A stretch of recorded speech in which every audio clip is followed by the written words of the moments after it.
2. All right, Ryan, start us off. All right, welcome back. Episode 2. Moving on. Maybe we're just moving on now. Should we delete? Should we get rid of this? We could be like we're sports, like we're young kids. Moving on. Oh, yeah. All right. Today we're just gonna do a little. I don't know. Whatever comes to us. I guess. You ready? Yeah. Get us kind of ready for wild card NFL weekend. Wild card, huge weekend. We got conference championship weekend coming up in NCAA football. Free agency MLB heating up, and the world is turning into chaos. So might as well record what's going on.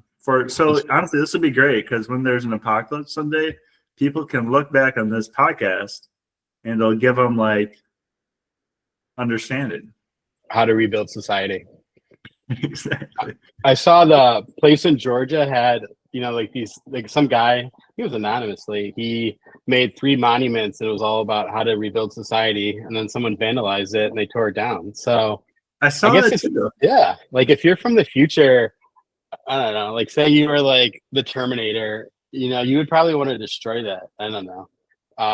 Like that feels and like I guess if you're vandalizing that, I don't know, it's like, oh, I hate the world, I want it to burn type thing. It's kind of wild to me.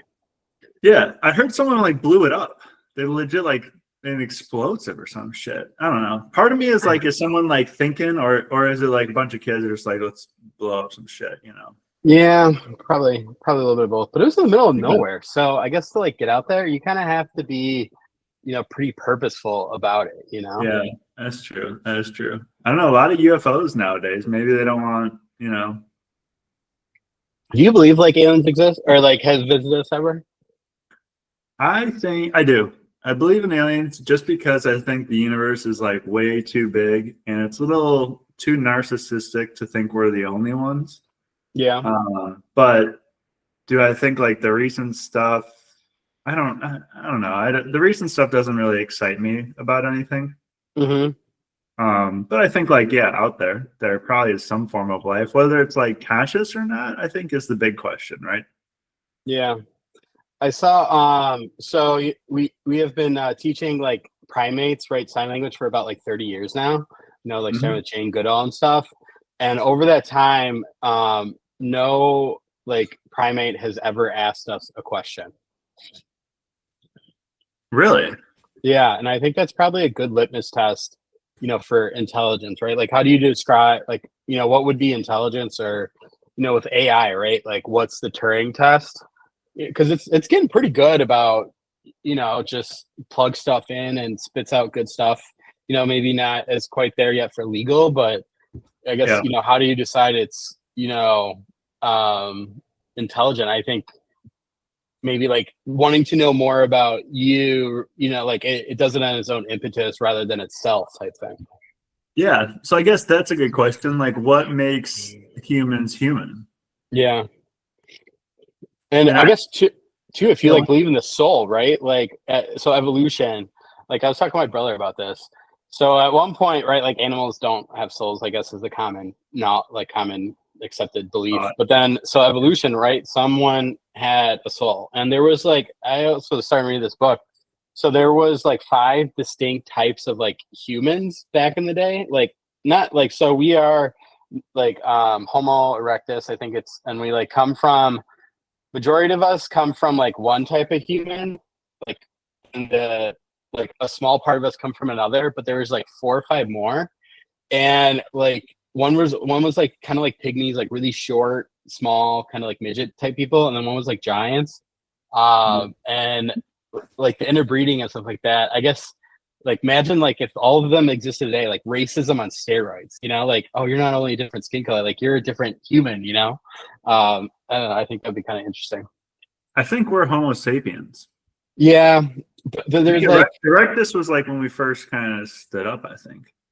Yeah, so it's like prevailing wisdom, right, is we came out of Africa, but like really recent, like in the past year or so, what people believe, because with like how easy and cheap it is to do like gene sequencing, that like with bones and stuff, that it's likely that we actually started in like Eurasia, then went to Africa, then went to Eurasia, and then it's like it's kind of like waves. Like we went up into like Europe, and then people died out, and then like started again, and then went out to Europe, died out, and then it just kind of like happened over time. Like I think at least what I thought previously was, oh, there's like these super group of people that just went out and conquered the whole world, and like that's not really the case. It just like and like people, like there'd be like groups of people and they would die out, like, and they weren't really intermixing all that much, and they're like fighting and fucking, and like a lot of it too is just, maybe it's like always been play history, it's like all about like women, you know, like, and birthing, like, oh, like I'm gonna kill you for your woman so I can, you know, have a better population and stuff. Kind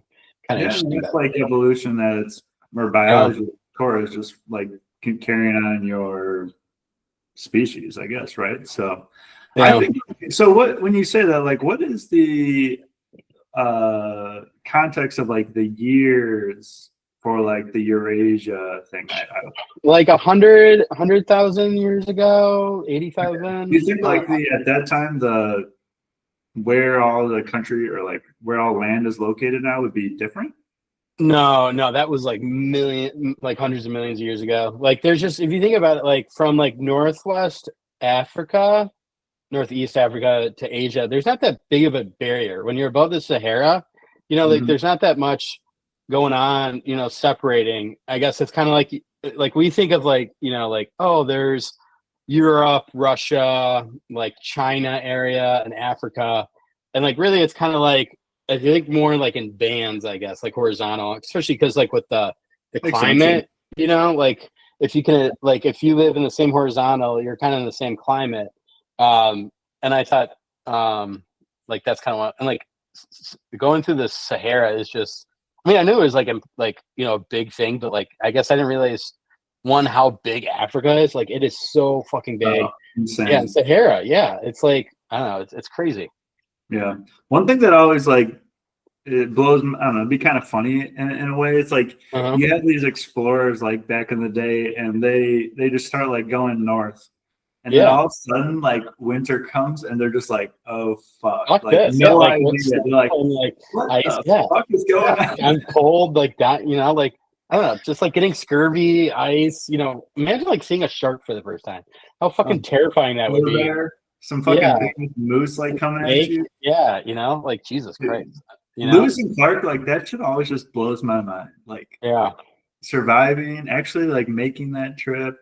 I mean, until like 150 years ago, pretty much everyone, if you lived in a cold climate like Wisconsin, you would spend your entire year just like chopping wood, trying to stay warm, for like storing food, and then like you just like it's just all prepping. How you make it. Yeah, that's all you do is like prep your entire life. That was it. Yeah. What do you think would be crazier, like meeting aliens or meeting Jesus? Interesting question. I probably would say aliens, just because it would bring like, I would kind of assume that like they would also bring different technologies or different. It would just be so different. Like they might not breathe oxygen, or they might not have like a carbon. Like we're all carbon based. They might not be carbon based. It would just like, what? I don't know. I can't. It's like, it's almost like thinking about a new color. Like you can't picture a new color. And that's what I think an alien would be like. It would be like meeting something outside of our realm of possibilities. Where Jesus, it's like, I don't know. I always, you always just, you know, he's a human, so it's, you know, it'd be, I don't know. I feel like that one that you might be a little disappointed in a sense too. Yeah, I think my hot take would be like, after a year of meeting Jesus, like people just wouldn't care anymore.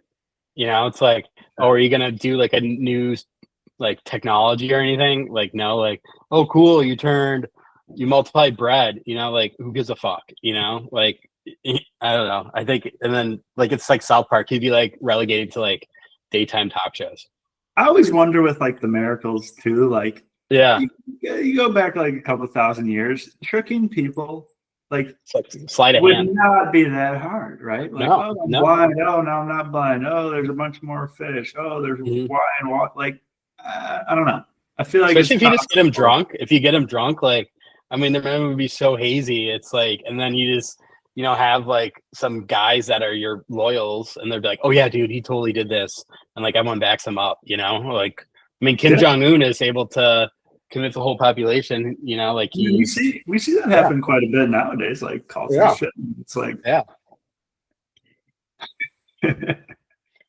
goes against our entire childhood, but I think the religious wars would just wonder. I think it'd be kind of interesting if you're like, like Muslim or Jewish. Well, I guess they all kind of believe in Jesus, but like if you're a different faith and you like see him, it's like do you commit or do you just be like, all right, fuck it, I guess they were right, That would be interesting. Let's get them all together. We'll get Muhammad, Jesus, Buddha. Just get them all on a big table and have them battle it out. And then whoever, like a death match, and whoever wins, we're all their religion. Whoever's the most powerful. Yeah. I don't know. 3 coming back after 3 days. Like, I don't know. Maybe it wasn't. I don't know. Who knows? Maybe he's just taking a long nap. Like he just had a brutal hangover, probably. Yeah, I don't know. It's an interesting one. I just think aliens would be like out of this world, so it'd be much more mind blowing. I guess it'd be like, holy shit. Yeah. Hopefully, we learn more about it. From it. I don't know if I'd learn much from a guy like 2,000 years ago. I mean, maybe like more of like a wisdom, philosophy. Like Greek philosophers. Like you can still. But no one cares about that shit anymore. Like no one reads any of that stuff. Like not really. No one reads in general. Like I saw Stanford. I think they were talking to like the president, and one like person there was like, "Yeah, I've never read a single book at Stanford." Kind of crazy. Didn't you say you never bought a book at Whitewater? No, well, no, because we had like textbook rentals, but I would just go like the whole year, even though it's free.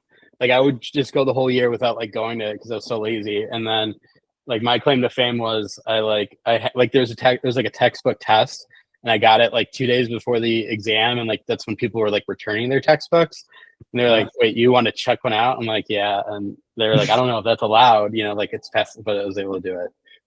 So I don't know if that's allowed. Like, we'll have to Yeah, that's pretty clutch. That's like a really underrated benefit of that Whitewater. Like, because honestly, the more I've heard about Whitewater, it actually sounds like a very like help, like they're really trying to like help just educate society, which is nice. So many schools like they're just like trying to fuck with you the whole time. It's like let's break this person and not let them. I don't know. I don't know if breaking people is necessarily. Like at the end of the day, you want everyone to be more educated, or like try to give them more confidence and try to get them to like go out and whatever, do their part in the world, or try their best. And I don't know, it's cool. I've seen some schools. They're like Texas, Austin. They just said that they're anyone whose household income is under $100,000 for tuition. Like that, I feel like that's awesome shit. We should do more of that. Should be basically like every school. Yeah, every state school. I think I saw too that like the average IQ for like someone who gets like a bachelor's degree is like just a hair over 100 now. So it's just kind of like represent normal population. And I think of it too. It's like, what do you think? Like, what is the sole purpose of like college? Like, I think there's 2 schools of thought. It's not really talked about a lot. Like one is like job, like specialized job training, and the other one is just like personal enrichment. And I think like those forces like compete, and it's like kind of under the surface.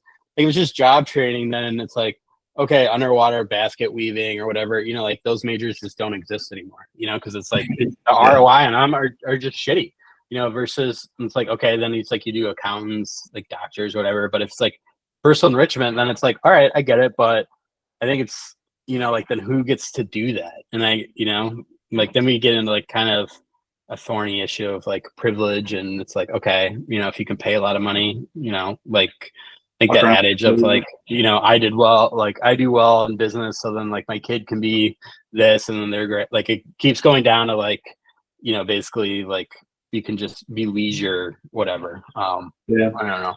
My take on it is I think like society has changed so much in the last 100 years, and in reality, like when you're 18 years old, you're not even though now like you're legally an adult and you can smoke, die in war. I don't think I think we've proven until you're about 24 years old, your brain is just not developed. So for me, like I look at school, I mean, we have the luxury to do this now, but I look at school like you should keep, especially young men, like young men are the people that get arrested, cause problems, and go to jail. And I think it's like kind of an idle hands, is the devil. Yeah, but the people that go to college aren't the people that are doing that. Like, it's the people that like drop out of high school. Let me finish. I'm saying everyone should, after high school, there should be four more years of college, trade school, something to keep you busy moving towards your future goal. You could be starting a business, whatever you want to do, but I just feel like you have to continue to keep young, especially men, busy, because if they're not, we just tend to kind of like fall off a little bit or cause trouble. And I just feel like that, then you're like, you turn 25, 24, and you're like, okay, I'm kind of over fucking around. And I do think that part of college is like a little bit of it's like a training wheels on being an adult. Like, you got to go to class. Yeah, you got to wake up on time, like go get your meals. But it's all kind of like you live in a dorm, it's all kind of like maybe it's like easy mode, adult on easy mode. And then it's just like a step in that direction. Kind of a different tack, but I think we should, like, all the people that are like in gangs or whatever, force them to join the military and then like have them be like mercenary squads and then like send them to Ukraine or like around the world. And it's like, because like I think the military is probably the best discipliner of young men in like the world, and it's just force them to do it, harness that, like all right, you want to go like fight and kill people, it's like let's put it to use, like go out and like fucking be like and rent them out to like Africa or whatever, or like fight against like for good causes, right? Like I'm not saying like be with the child soldiers or shit, but like child soldiers for good. I guess what I'm kind of saying is like child soldiers for good. Like let's do that, but like and then they graduate and then like then they'll be like disciplined and functioning members of society. Okay, I think one other thing though is then you have to, and I do think that we fail a little bit in this part of our country. You can't prepare people to like go kill and then just they hit their 4 years and then just be like, all right, society, here you go. Here you go. Like you just like mentally like propaganda people to like literally kill anyone in front of them, and then you're just like gonna have them turn around and expect them just to like walk around after like seeing crazy shit, seeing crazy shit around the world, and then they have to walk around in society and be like, yeah, just go to the grocery store and I don't know, with unrestricted access to guns and can open carry and it's like so wild. The suicide rate. I think that's a big part of the suicide rate of veterans. It's like, what is it, like 20 every day, right? And it's because we just don't like. Yes, there's a lot of good, like GI Bill is great and veterans healthcare. The offer, it could be better, but like you got to like mentally prepare people then to like turn that off and take that next step into life. I think kind of like a halfway house, like for like drug addicts, right? Like they have kind of like right, a halfway house, like halfway out, halfway in, do that like for military. And like I guess like these people go out to like Montana, have a little like thing going out there, Well, and it's like I don't know, like we like I guess like all this government, like have them do construction or something. It feels like we want to build in America, build some houses. Yeah, exactly. Build houses, like have them do Habitat for Humanity or some shit. Learn the trades. I don't know. Let's open up some nuclear reactors, get some energy going. You know what I mean? Like let's work there. Let's make some money. We can do it. We just gotta like we just gotta invest in our own people, like for one time and like force people to do things, like I think like force people to do things for good, even though that like always almost ends badly, but like I think this time like that's a good idea. Well, I mean, in a sense we do force people to like graduate high school, right? or go to Yeah, but not school. really. I mean, like, not really. Like, once you turn 18, Until you're, yeah. yeah, but you're kind of forced to go to school until you're 18. Like, just make it until you're 22. You're forced to have a job, Not be since the scored. pandemic. It could be truant as fuck. Like, I think, like, DC is like 40-50% of the kids are truant, and it's just whatever.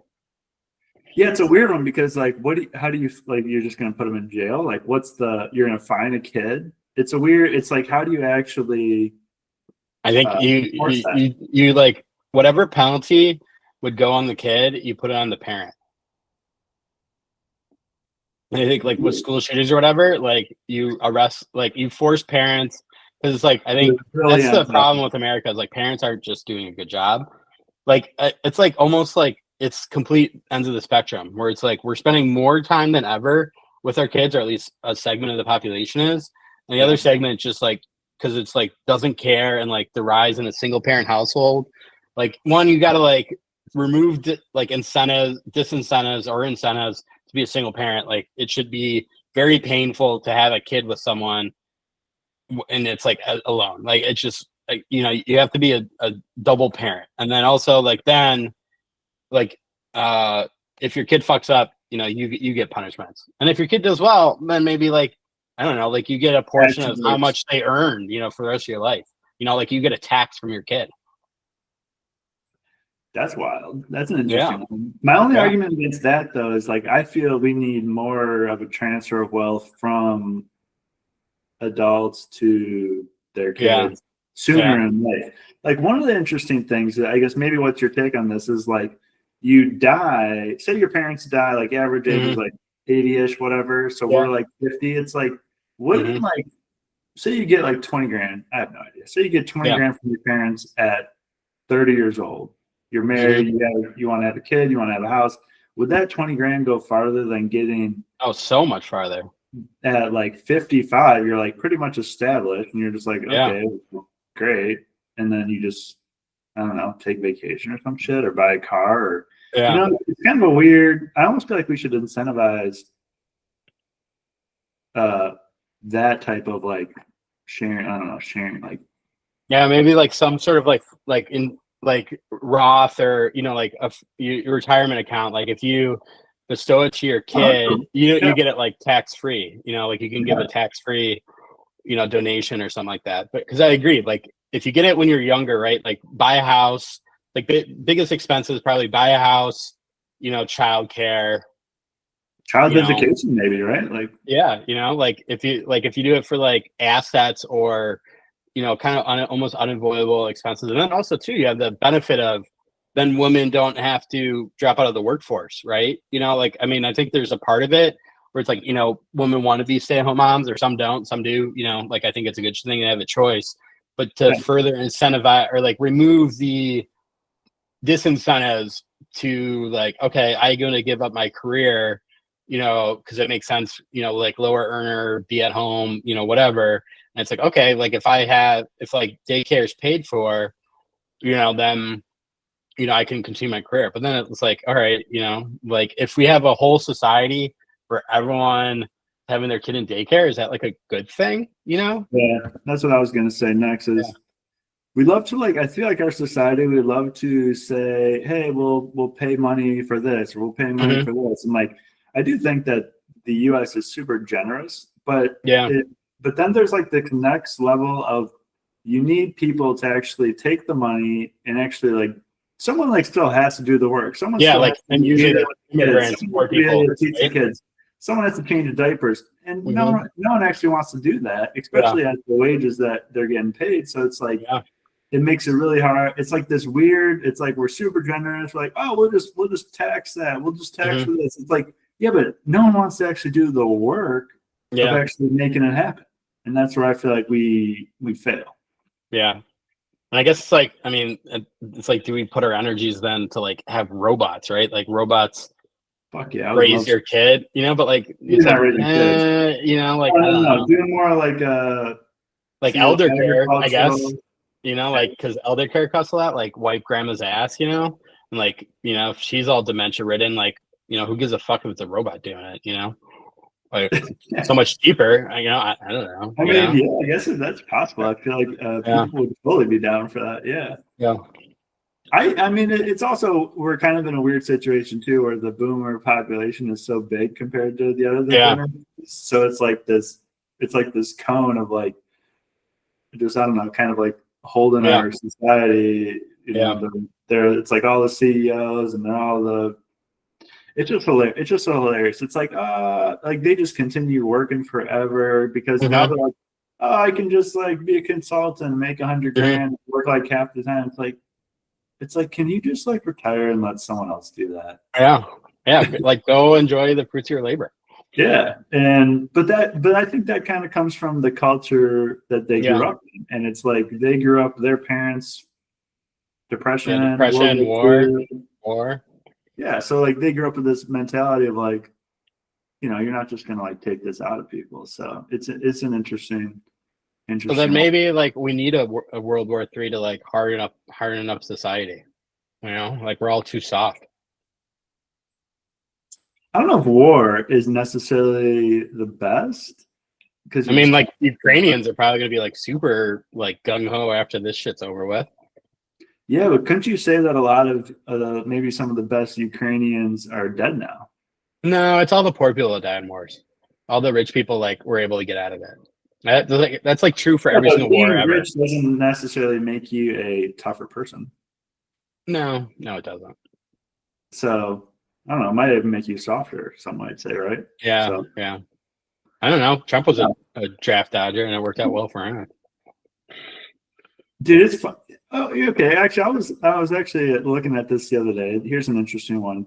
So with the pardon, the Hunter Biden pardon, I was like going through like just different pardons and stuff, and I was like, in World War II, Vietnam, I feel like every war that I think we started the draft in like the 40s, and then World War II was used, and then Vietnam was used, and then every time there's been people that like protest or they don't show up when they're drafted, they always get pardoned by the president. Like thousands of people get pardoned.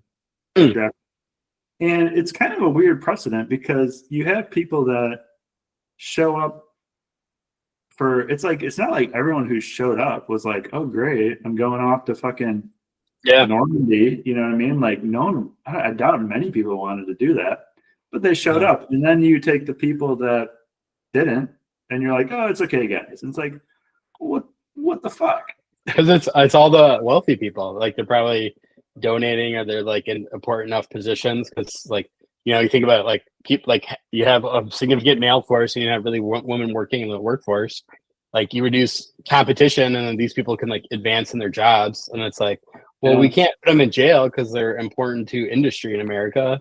So let's pardon them. You know? Yeah. It's a weird one. I don't know. It's just like a weird precedent. It's almost like it's like people that you almost get rewarded even though you like did it. You were like a net drag. You like didn't help out at all. Like you were actively bad for and selfish. Very selfishness is pretty much rewarded in America. Probably every society ever. Selfish is definitely rewarded. Yeah, and that's one of the hardest things, because I feel like my entire life, selfishness was like ingrained to be bad, right? And that's a really good thing. And in reality, it just fucking always helps, and it like I can't break out of it. Probably a good thing, you know. Like you have to live with yourself, but then you can like it's like if you can be selfish and delusional, or like rationalize it, like that's probably the perfect combination to have, you know. Yeah. But you might be lonely, I guess. A little bit of narcissism. Speaking of pardons, I don't know if you looked at like presidential, like number of pardons per president. Like Obama had a fuck ton of pardons. Like like, and I was like, that kind of like surprised. Like Bush had, I don't know, like a couple hundred, and Obama had like, I think it was like 10,000 or some shit. Like I think he had like 1,800. Yeah, but it was like a lot. It was like like the numbers stood out. Yeah. Trump was like 256. Yeah. And Biden's kind of have a lot too. Trump was a low amount, honestly. I was surprised. Yeah, I really thought more people. Yeah, I agree. Like, you know, no, like pardons aren't like, they kind of like, oh, like the 100 thing, but like all these people, I don't know, like it feels like that's kind of a big deal, just being like, hey, and like it's kind of weird that we allow that. Like a president could just be like, nah, like this is fine, like I don't know. Yeah, I will say like pardon. I feel like pardon. It's a little confusing because you have like commutations, which is like your sentencing, and then you have like pardons. You have I don't know. It gets a little complicated because you have some people that get pardoned before they get sentenced, like Hunter. And then you have people that like serve their whole sentence and then they get pardoned, so it's just not on their. It's just like wiping away the record. Yeah. So like, I don't know. Does like I don't really care. Like if someone gets pardoned for their old record and they're a good person, it's like, like who cares? That's fine. Like sometimes, like almost like I think that almost should be a thing more. Like without requiring a pardon. Like if you served your time and you've had like 5 years, like 5 years, whatever it is, right? And like you've been a good person and like got a job and whatever. Like I think your record should be wiped clean. Like I'm pretty okay with that.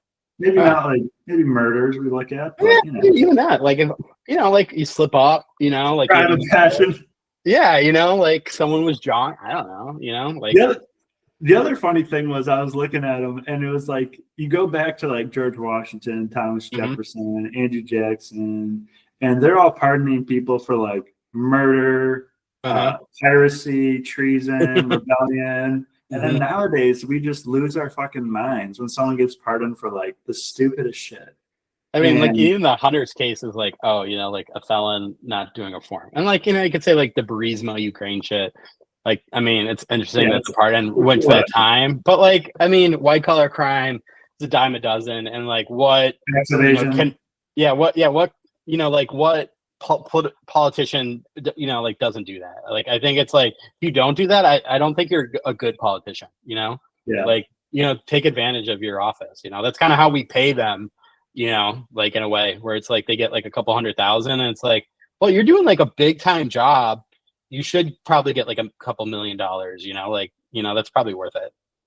Yeah, no, that's an interesting debate too. Is like, should they get paid more so they're not incentivized to like insider trading, right? So I think it's like what it is. It's akin to the Ticketmaster, where Ticketmaster sets the prices.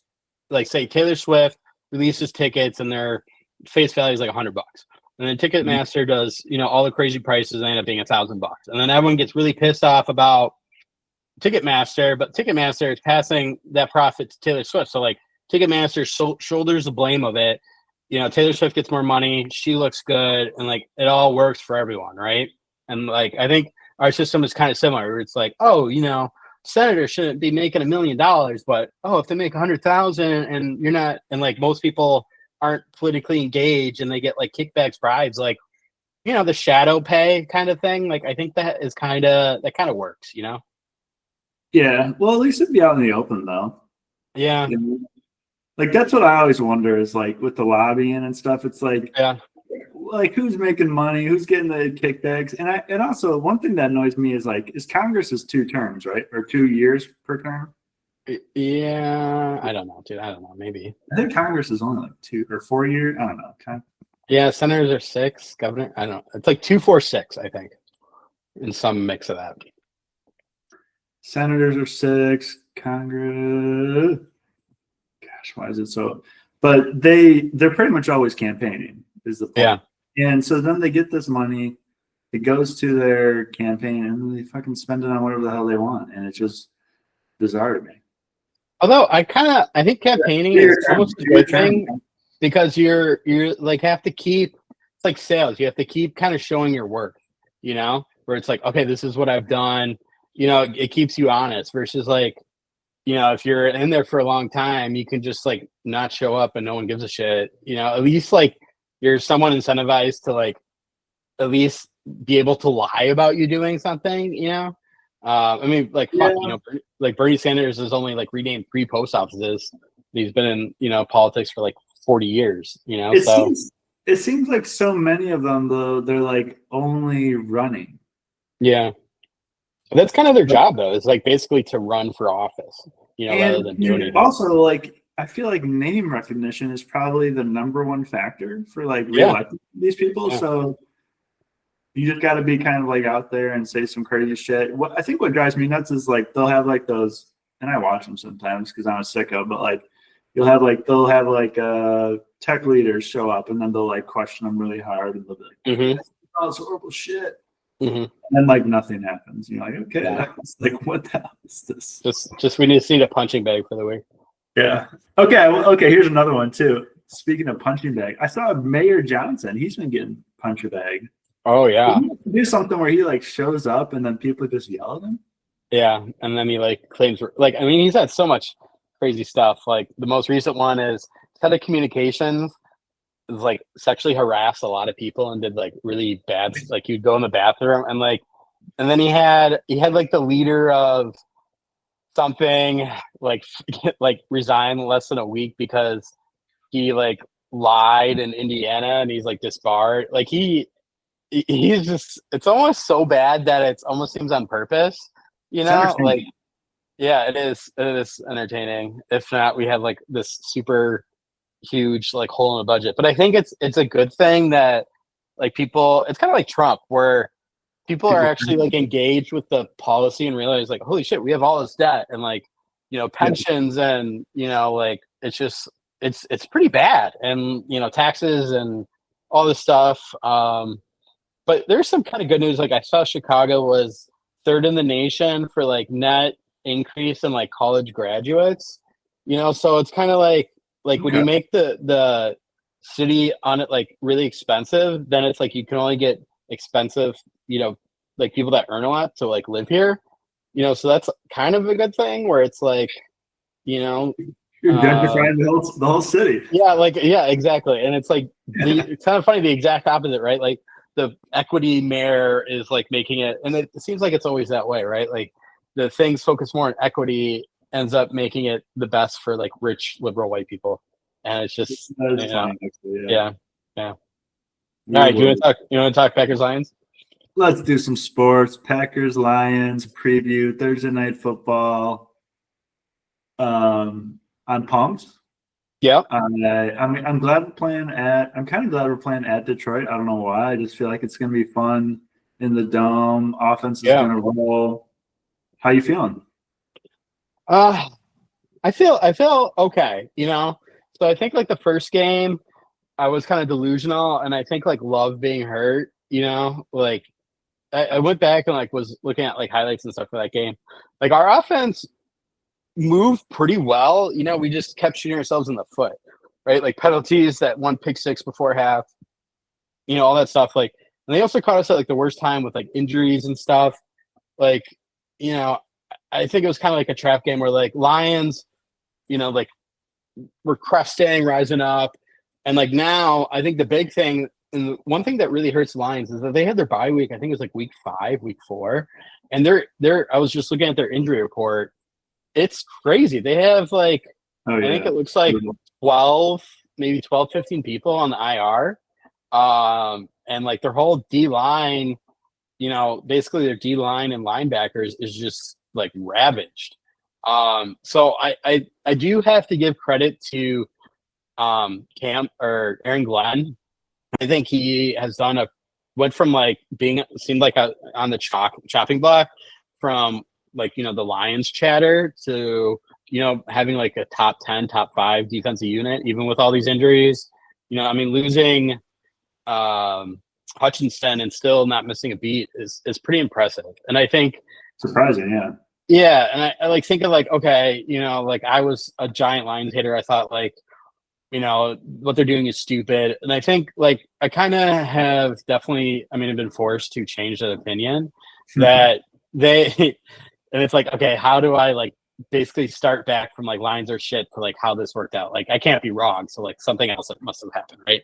So I think if you like kind of like an overview discussion, if you're trying to build an NFL team, you really have to start in the trenches and like really offensive line. And I think they have done a phenomenal job of just getting, you know, like a fantastic, like Penei Sewell, all those guards, the center, you know, like they are rock stars, and you know, like they have arguably the best O-line in the business.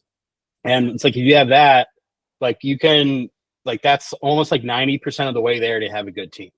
And then prioritizing that like allows you to like once you're close to the cusp, like fuck it, go in, get like Jahmyr Gibbs, get like get those like extra like those like luxury pieces where it's like okay, like you get like it's like the Miami type player, right? Like spending a third, high pick on like 8chan or whatever. It's like Miami's trying to like jump to the finish line of what the Lions are at, but they haven't like done the offensive line part. It's like you have to get the offensive line part right, and it has to be like under manageable contracts and have a good salary cap where you can like just be kind of like not stupid with your picks, but like flippant, I guess, with your picks, right? To get like the sexy players. Yeah, so I think they've done well there. And I think there's something to be said about like, I mean, shit, John Gruden won Super Bowls and he's kind of similar to Dan Campbell where it's like rah, rah, rah, like we're going to fight. But I think that does lead to the risk of you can only have these people be like cranked up to 100 like for so long before they start breaking down or like, like it wears off, right? And I think we're starting to see some cracks, Jahmyr Gibbs, like Sharon, the play calls, like J-Mo doing, all the stupid shit that he does. I think that kind of shows that the culture cracks where it's like, all right, if you don't have that much accountability and you're only focusing like the positive, like we're going forward direction and you don't have like a solid base, like I think it's not as sustainable. So I still don't think like the Lions franchise is sustainable. Like I don't think they're going to turn into the Chiefs, be a perennial contender because it doesn't feel built that way. But I'm kind of like wedded to that cake where I can't really give it up. But at least that's kind of my initial thoughts. What about you? Yeah, no, I totally agree with you. I was just looking at it while you were talking there. 4 out of their 5 offensive linemen were first-round picks. So yeah, 3 of them they drafted, 1 of them they signed, Ziegler, and they're healthy. Yep. So that's the big thing. But they've like invested a ton in their O-line. I agree. I've always thought that you got to start in the trenches to build. There was that Harbaugh quote. Was it last week? The offensive line to me is important. If I asked you the question, what position group depends on no other position group to be good? Every other position group depends on on someone else to be good. So the offensive line can be like by itself, get the job done. And I think that's well said. And I think you're right. The Lions, building that has allowed them to take some and then they got kind of a game manager, but another highly like drafted quarterback, right? Number 1 overall, right? Yeah. Yep, number 1 overall, and he's not like the most talented guy in the world, but I think he's smart. He's a little bit older now. He understands the playbook well, and he just manages and like plays within their system. And he's got a lot of weapons. I think Amon-Ra. I fucking loved Amon-Ra coming out of college. I knew he was going to be a fucking stud. I wanted him to come to Notre Dame. He went to USC. And he's a dog, man. Like he's willing to be the guy who goes over the middle and takes hits from linebackers, and he never drops anything. He never drops anything. Yeah. Like he's kind of like Devontae Adams, honestly.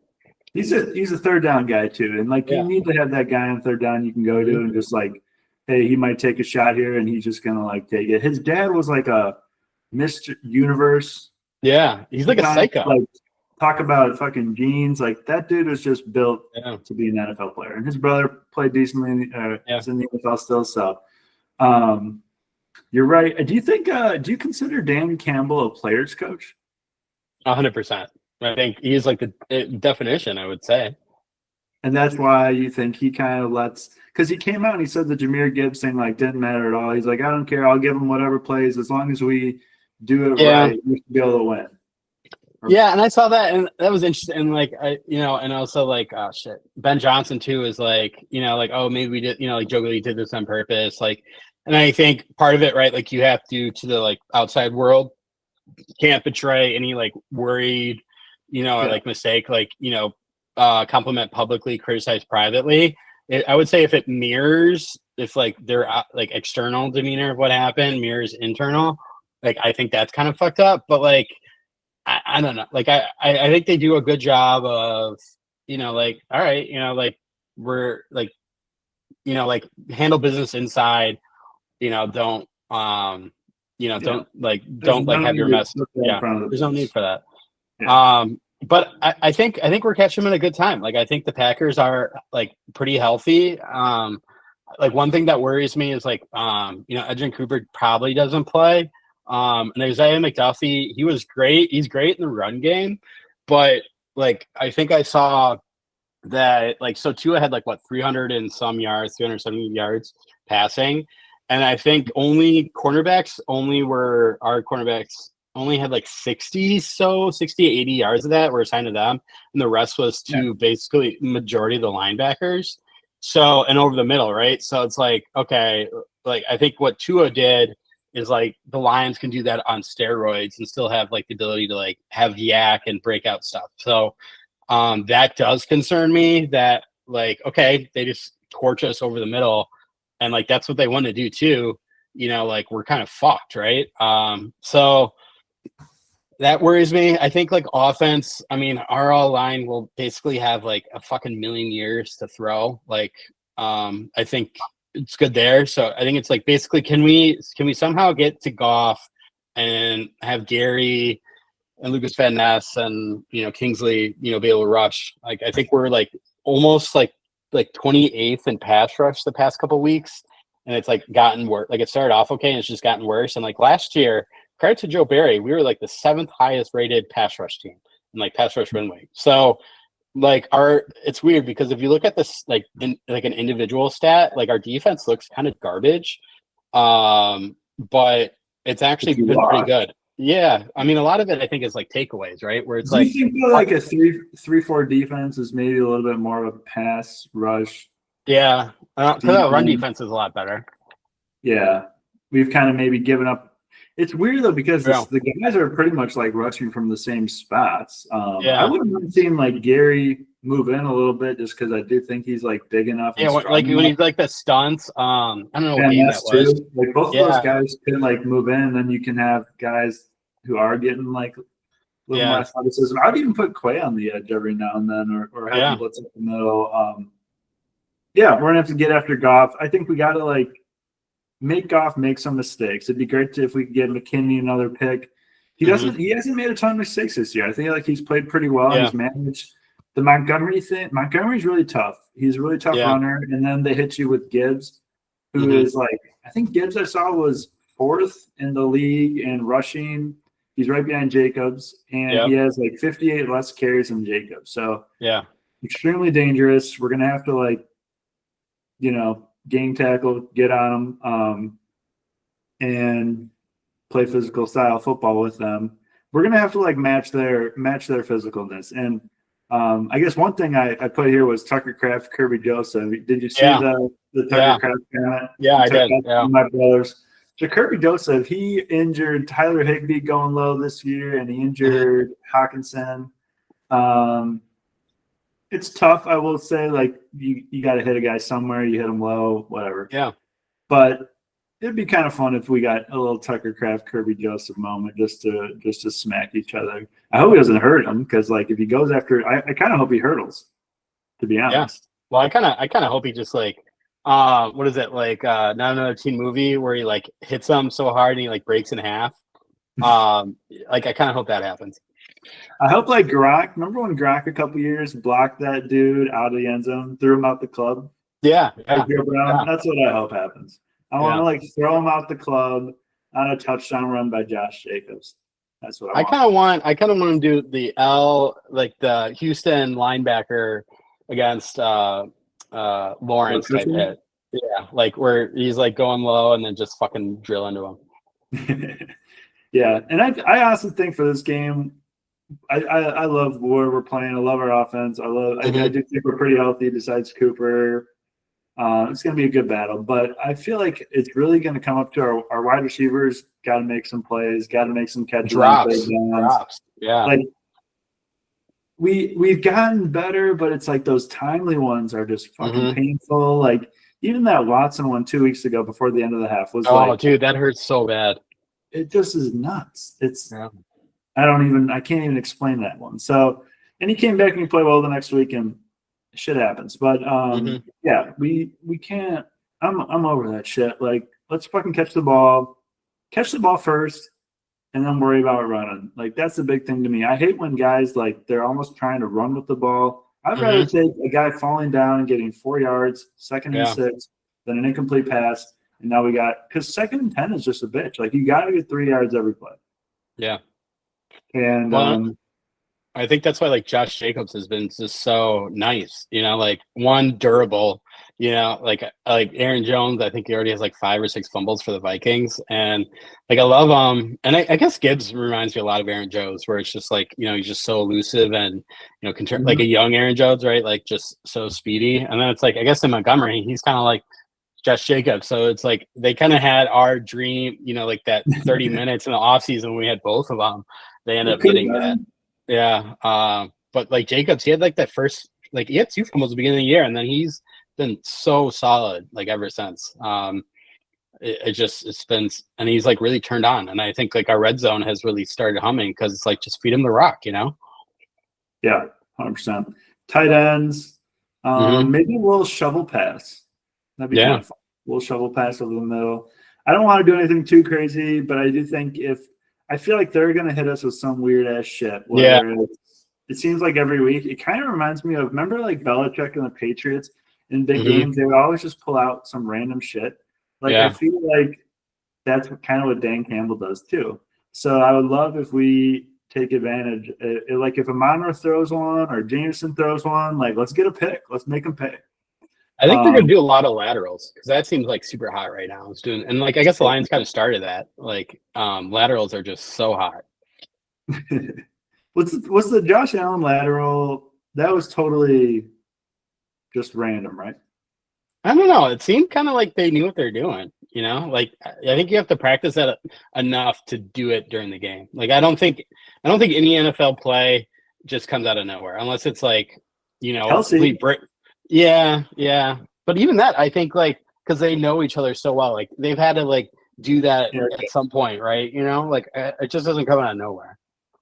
Yeah, it's funny. I hope it gets used more, just like laterals in the game, because I mean, these guys are plenty athletic to be able to fucking toss a ball and catch to each other. So it would be kind of fun if we just started seeing like more lateral plays. And guys fumble the ball when they're not lateral, and I think the risk reward is pretty high, especially if you have 2 guys like running in opposite directions and they're passing to each other.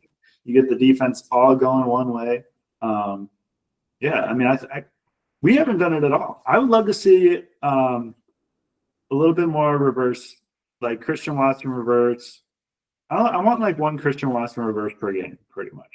Yeah, I think because we did a lot with Jaden Reed, but then like people just kind of figured that out, and like that shit like hasn't worked again, you know. Like, but like Christian Watson last year, you know, like he was used a lot in those, and like, you know, he was. I mean, he's like our fastest guy on the team, you know. So, like Wicks kind of concerns me. I think he'd be nice to see him. Like, I think sneaky, he might have a really good game this game. You know, it's just he's just always open, but it's just, you know, the fucking drops, you know. It'd be nice to get him one early and just like get a little confidence going, and then give him some confidence. It seems like he's on the field because he blocks. His run blocking is just crazy good, and I respect the hell out of that. I feel like that's the way. If you're a player, you gotta like be a dog and just do the dirty work, and you'll reward a lot from that. Get rewarded, but I mean, hope the boys play well. How about give a score prediction? I'm gonna be bold. I'm gonna say like Packers 24-3. Oh shit! Yeah, defense is gonna shut them out. Well, because I think if like Goff, if like things start going south, I think he'll press, and then it's like kind of like the Texans game where like he's like if he gets rolling downhill, he'll just keep going. Okay, I love it. I'm gonna say Packers 29, Lions 24. Okay.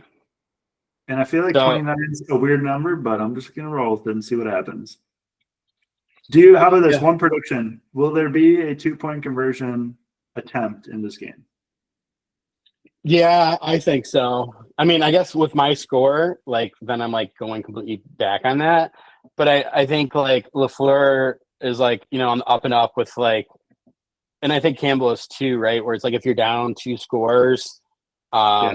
go for the two. So I think like, I think that'll have like I think it'll be a lot of like one team might get ahead like 2 scores, and the other team go like if it happens, it'll be someone gets a lot, then someone else gets a lot. Like it'll be wide swings either way, rather than like a little bit back and forth. Awesome. Yeah, should be an exciting game. I'm excited. It'll be like 2 a.m. for me, but it'll be worth it. So I'll be in Mexico. you will? Yeah. Nice. When are you leaving? Tomorrow? Tomorrow. Yeah. All right, man. Well, I hope I can get it. Yeah. Yeah. Well, you'll stream East. Yeah, that's true. Well, and I think Amazon should work over there because they have like the Spanish thing. So you would think.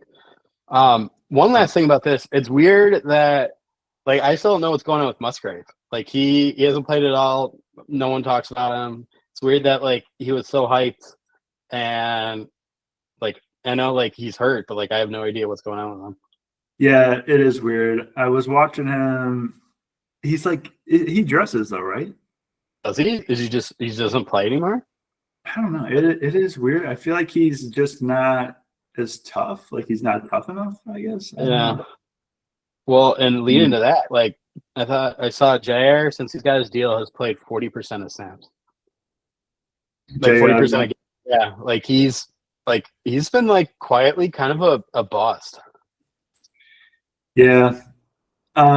He's had a couple of good games but and he also was never really a guy that created a lot of turnovers too. So yeah, I don't know. When we signed him, like we made him the highest paid cornerback in the NFL. I always thought that was kind of weird, just because I think it's tough when you're like a 5'11" dude guarding 6'5" freak athletes. Yeah. Like, what's the reality? And then you add age and injuries. But yeah, it's tough though, because like then you look at our team and you're like, I mean, I hope we get him back for the playoffs, but we're kind of light on the cornerback. Yeah. And I know they're playing pretty well and they battle, but it's a little concerning. Our safeties have played great, and Nixon's like really fucking battled for us. Yeah. And when he signed the contract, I was like, seems kind of like a lot for a kick returner, but now he's actually played really tough, and he like our QB1, or CB1. I'm glad we got him for another year too. So yeah, I saw 2 Stokes, and his entire career has 0 plays broken up. That's kind of fucking wild. He's played 999 snaps, 0 plays broken up. I bet next snap he's getting one. Yeah, gotta get one of your opening play, like do a deep shot and gets a pick. That'd be great. So he has no picks in his whole career? Not even a play broken up. Yeah, so no picks, not even a play broken up. That's wild. I know. Like, so would you go back? Would you not do that Rasul Douglas trade? Like, I guess hindsight's 2020, but like, there's no way I would. Like, we totally would need him so bad right now. It would be nice. Was that the pick though that got us Kraft? And then we draft Kraft. So would you rather have Kraft or Rasul? Yeah, that's the question, I guess. I probably would take Rasul. I don't know. I kind of like Kraft just going for the future and like younger guy and the attitude, but I kind of wish we would have added. I don't know. I kind of wish we would have. Is it easier to add like a veteran tight end than a veteran cornerback? We didn't add any cornerbacks really. Yeah, it seems, I don't know. It seems like both are kind of just squirrely positions. I think being a cornerback, I think it's like so less predictable, like it's just really hard to just have a guy that's really good for, by season, like it seems like just really like up, down, and then tight end, like I think Tucker Kraft, like you would say probably he's like a top 5 tight end, right? Right? Yeah. So it's like sure. I mean, the Bowers, I guess Kelsey still. Douglas has no picks this year, 1 forced fumble, 5 pass deflections. I mean, I think at the end of the day, you look at that and you say we picked up a practice squad guy and we flipped him for a tight end, a solid tight end for the future. So I'm pretty happy how it all went out. Yeah. Yeah. I'm sorry. I'm just looking up Yeah, look it Who up. are the best tight ends right now? I mean, Kelsey, Trey McBride. Is he the best? Bowers. Right. Brock Bowers. Bowers. Like, and I was thinking too, like, so there's a rookie of the year, right? Offensive rookie of the year. Like, it's kind of like Bowers, Bro Nix. Who do you think? I kind of like the Bowers pick just for like, if there's not a clear like quarterback playing great. I mean, Bo Nix, he didn't really play that great. He had 2 picks, right? 1 touchdown. Yeah. 2. I like giving it to Bowers. He's on pace for like a crazy amount of yards. He's got 84 catches already this year. And he has the most catches of any player. Yeah, I love that. Kittle, Jonnu Smith, Kelsey, Henry. Yeah, I don't know if Tucker Kraft's the top 5 tight end yet, but he has potential.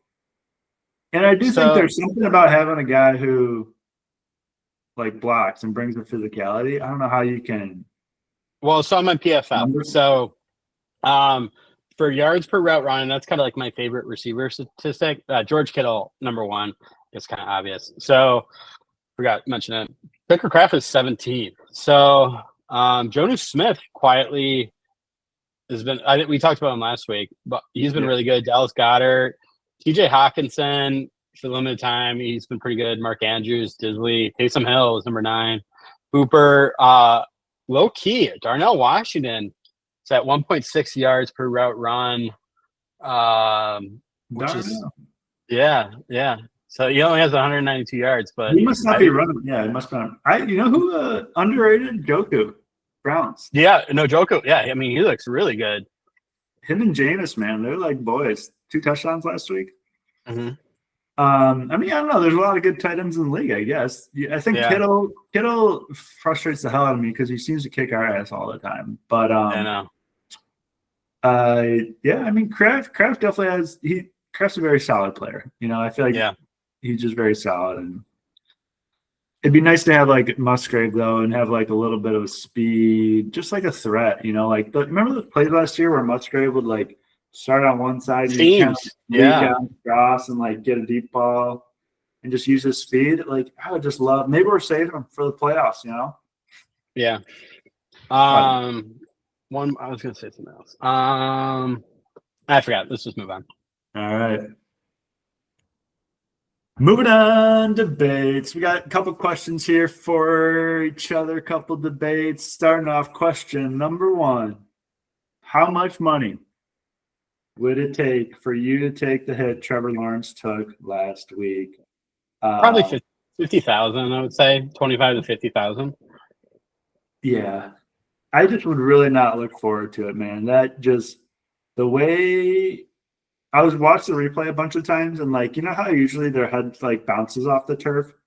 He got hit. He got like hit, and then the guy like went on top of him. His head just like slams and just stays on the turf the whole time. Well, and he does like the fencing thing. Like that always. It's like when you do that thing, it's like you got fucked. And I guess I'm really underestimating just how violent an actual NFL player is. Like I'm thinking like, like a friend hitting you, but like that's not. And like I guess kind of like older now. Like I'm thinking like, oh, if I was in my 20s, can handle it. But like fucking being old-ish now and like an NFL, like maybe 50 is not enough. Like is it even worth?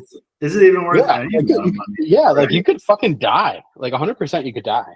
Yeah, or just like fuck your life up. He's the thing about Trevor Lawrence. He's like 6'6". He's a big dude. So I mean, he got fucking smoked. It was funny because last week we were saying you got to finish, you got to crush these quarterbacks. Yeah, and they took our advice and they listened to the pod. So good for Al-Shair for listening to us and finishing the play. I do think though, maybe like NFL like. Maybe quarterbacks should stop sliding. Like sliding, it seems to be a weird. Just like run like a normal person, get out of bounds. Like Trevor Lawrence, if you're 6'6", you're probably taller than the running back. Like just hit the guy. I don't know. Like maybe you're gonna take a shot to the shoulder, but it's not gonna be in the head. Yeah, at least your head's okay. I don't know. I would just maybe try to get hit on your left side, do a little spin move. Some guys are better than the other, but the sliding thing almost makes you susceptible to that type of play. And I think Brady and like some other people have kind of just been like, and I think it all kind of comes to Mahomes, where like Mahomes, like he doesn't fake slide, but he does the stuff where he's like running on the sideline, right? And like he'll look like he's going out of bounds, Yeah. like or like giving himself up, and he like doesn't. Then he like gets like Slows 5-10 extra down. yards, yeah, and so I think it's like once you're like playing cute with like you're taking advantage of it, but in a way where it's like you can't really call it out because like fake sliding is illegal. But like like the QBs are smart enough to know like to not actually do it, but like to make the defenders think about it, And I think it's almost to the point where it's like fuck it, like worst case scenario, I get 15 yards, or if they juke me out, they get 15 yards. So it's like why as well punish them so they don't think about it anymore. Like I think we've gotten a little too cute with like protecting QBs, and I think what you say is just like the sliding thing and like the concussions, because it's like if your head's down low and you're going in the middle section, that's where his body's going at him. I mean, it's like yeah, I think, or if you want to take it the other way, like the refs should just be blowing the whistle like super quick. Like they do blow the whistle weirdly quick sometimes when guys get wrapped up, like they could maybe break out. That famous like play Eli Manning, was it the Victor Cruz in the Super Bowl? He like breaks out. Like I kind of wonder if nowadays if they would like they probably call that dead. Yeah, which is kind of weird. It's like one of the most famous plays in NFL history. And but yeah, it's like should the refs just blow it dead when a guy gets like 5 yards? And then the other weird part is like you have guys like Lamar Jackson who when they get out and run, they're like actually looking to like run like a normal person. Yeah. And then you got guys who like Trevor Lawrence, it's like they're going to slide. And then you have guys like Mahomes where it's like he might slide, he might run. So yeah, there just needs to be like a little more consistency. I don't really have a problem with the guy hitting them. It was a little late, but it's football. You got to send the message. And it's a division rivalry, right? I think. The message was sent, yeah. And then like Jaguars, you got to back up your player. He got ejected. He'll probably get fined. Yeah. It's the NFL. Like, I don't know, man. People get hit. That's kind of the world we live in. So I don't know. Football tensions were just high that weekend. I think people were just amped up. Yeah. College football, there was like fights after every game. Awesome. I love that shit. It was kind of awesome, honestly. Yeah. Like I like seeing like it's like everyone bitches like there's no rivalry. They're all like friendly, like. And then we get some. They're not. Yeah, like you don't see like any. I guarantee you, no basketball team is having shit like that. No, definitely not. No. All right, I would say over $500,000 though. I just feel like men. I don't know. It's not about the money. Yeah. After talking about it, like I don't know if I do it. Yeah, it's just like fuck that. So, sorry, Trevor. Hope you're feeling better. Get back. But maybe just fucking run the guy over next time. Kick his ass. That's what I would say. Like you're a 6'6", 220-pound dude. Like you're bigger than the guy. Fucking smoke him. Send it back. I want to see a quarterback put a fucking linebacker on the ground and make his team cry and fucking shit. You know what I mean? Like, let's flip it. Kind of speaking of the Jaguars, like, do you think I kind of know a little bit about them, but like, not a deep dive. Like, it seems like when we played them and like they've had a lot of close games. I don't know, like, Trevor Lawrence isn't like amazing, but he doesn't seem that bad. Like I guess, and like Brian Thomas looks like a guy.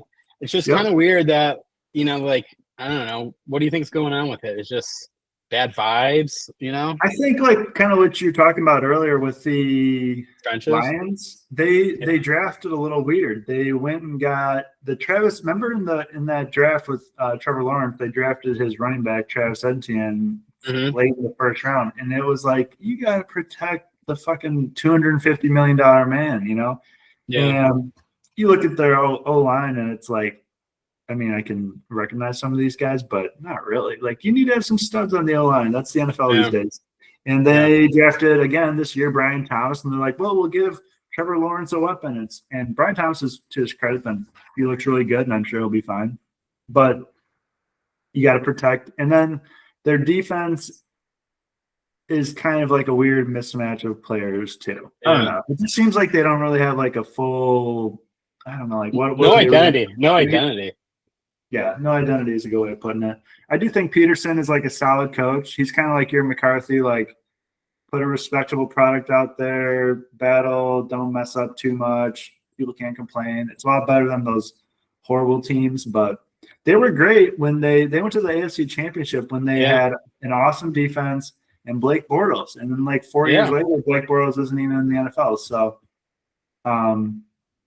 defense, O-line. You got Trevor Lawrence for a long term. And then, I think they could still do it, but I would probably draft O-line, a lot of O-line. They got DeGuara on their team and Darnell Savage, which is kind of funny. Doug Peterson would be a really funny Bears coach because I think he's getting fired this year, and I think he would be a really funny Bears coach. Dude, it'd be hilarious if it's like Peterson and McCarthy in like the final. Yeah. Do we have any Peterson, McCarthy, Joe Barry, and Joe Barry, Don Peters. With coaching. Here's kind of a thought. It's like, we want like offensive coordinator, right? Like, that's sexy. Like, if you get a good offensive coordinator, that's what you want, right? Or like second tier is like good defensive coach, right? Defensive coordinator. Like, okay. My thought is, like, we're just talking, right? Like, how awesome offensive line is. Get a fucking offensive line coach as your head coach. Like, think Adam Stenavich, and like, thank God maybe that this isn't, but like, if I was head like on the thing, I would want who is the best person at getting like offensive line guys, and it's like the Packers with like our Rasheed Walker being a 7th round pick, Zach Tom, all that shit, Bakhtiari, right? Lindsley, the list goes on and on. I think that's what I would want to hire. I think Adam Stenavich should be a head coach somewhere. Like, and he's in control of our run game, and our run game has crazy cool concepts. Innovative. It's doing great. I think Adam Stenavich deserves way more flowers than he gets like nationally or even like Packers Face talks about. Like, I think that would really scare me if the Bears hire Adam Stenavich as their head coach. Yeah, no, I actually agree with you on this. I think head coach to me is vibes. Like, you don't need to have an offense like Dan Campbell. You don't need to have – it's kind of weird because we're in this, like, era of Kyle Shanahan and Matt LaFleur and Mike McDaniel calling plays and Scott McVay calling plays for the offense. Mike McCarthy. And it's like why? Like, the head coach just like, set the tone, hold people accountable, make it fun, and then you'll be more involved in, like, the whole team. Yeah. Versus like wasting so much time. I would do Stenavich as a head coach. Hell yeah, I think he'd be great. Offensive line super important. Get a D-line guy. Just get someone tough and who's open to like, who's not like too full of themselves where they couldn't be okay with their offensive coordinator. Like right now with the Lions, like Ben Johnson gets so much love and it doesn't bother Dan Campbell. And I do think there are some guys who might have an issue with that.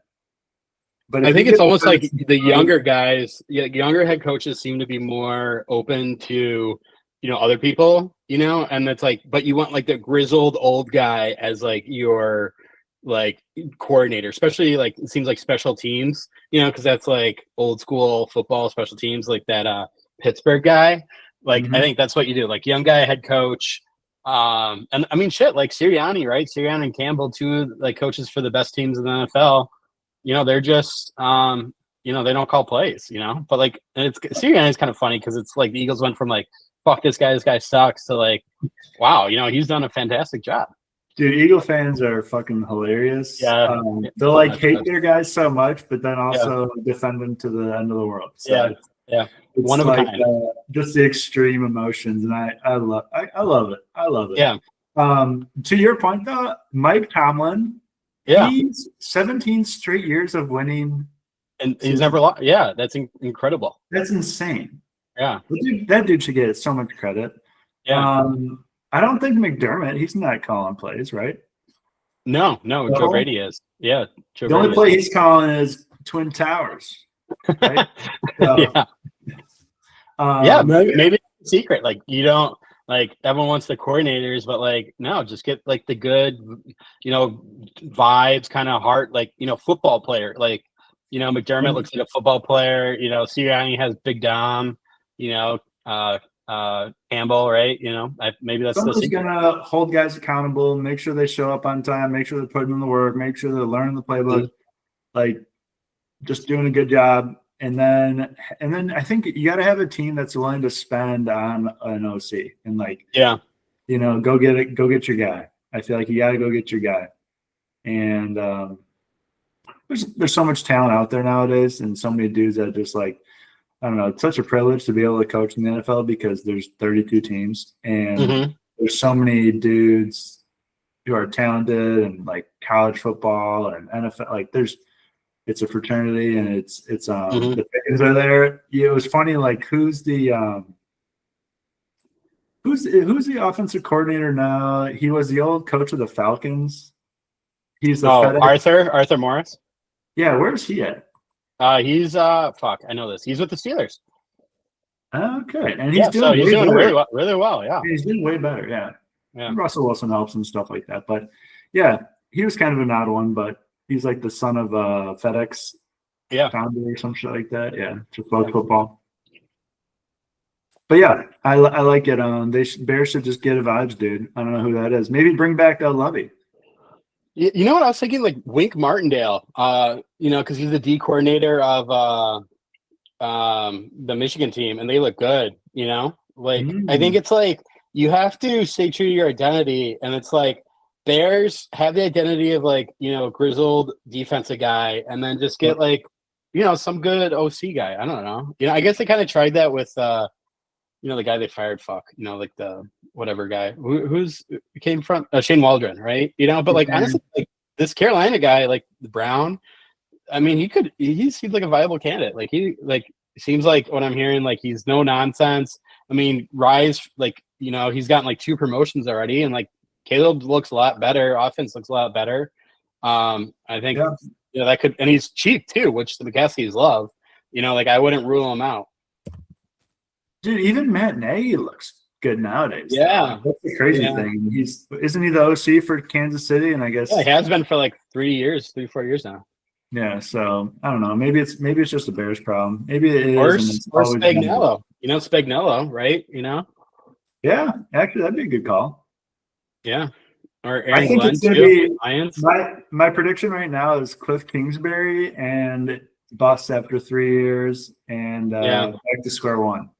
But I do think he could be like the hot pick. I agree with you. I think what scared me the most, like Gruden would scare me the most. I think he would be like their best pick. Yeah, I actually would love Gruden. Yeah, he's like, hopefully Barstool is paying a lot of money, so he doesn't do that. Yeah, but I mean that guy loves football so much. I think like he would do it for free almost. All right. Let's keep rolling. Question 2. So we're taking a lot of money. We don't want to take it. We're soft. We're not going to war. We're past that age. Question number 2. Switching topics. Could another Hitler happen today? Sam, what do you think? I guess when you say this, are you saying like a leader that's trying to exterminate a certain population? All right. So what I'm saying is I think almost more of the mechanisms where it's like you take a like democracy republic, because I think that's what like Germany was. Well, it was like Weimar. It was like a Kaiser. It was like a Kaisership. So it was kind of like pseudo royalty, but like take like like a Western society, I guess, put it that way, and then go into power and then be able to like have all power be under your control, right? Where it's like, because he was like head of the Supreme Court, head of the military, head of everything. There was like no checks and balances on him. Like society changed to give him all the power that he wanted. Like it's more in like that regard, and like usually almost always, if you're that person, you do that, like it's going to go poorly. One interesting thing is the one example that I know of that didn't go poorly was, I think it was like Hong Kong maybe, or Singapore. No, Singapore. So I just learned about this. So Singapore was part of, I think it was Indonesia, and they were like, it was 1940s, 50s. They were a really poor country. They were like right, like this port, and they like seceded from whatever or Asian country it was, and like the Asian country was like pissed. They left, so they like cut off like all electricity, all funding, like basically had like nothing from like the main land, saying like fuck you. So what this guy did was he basically took complete control, and he invested first invested a fuck ton in the military, because like you got to like protect your interests, right?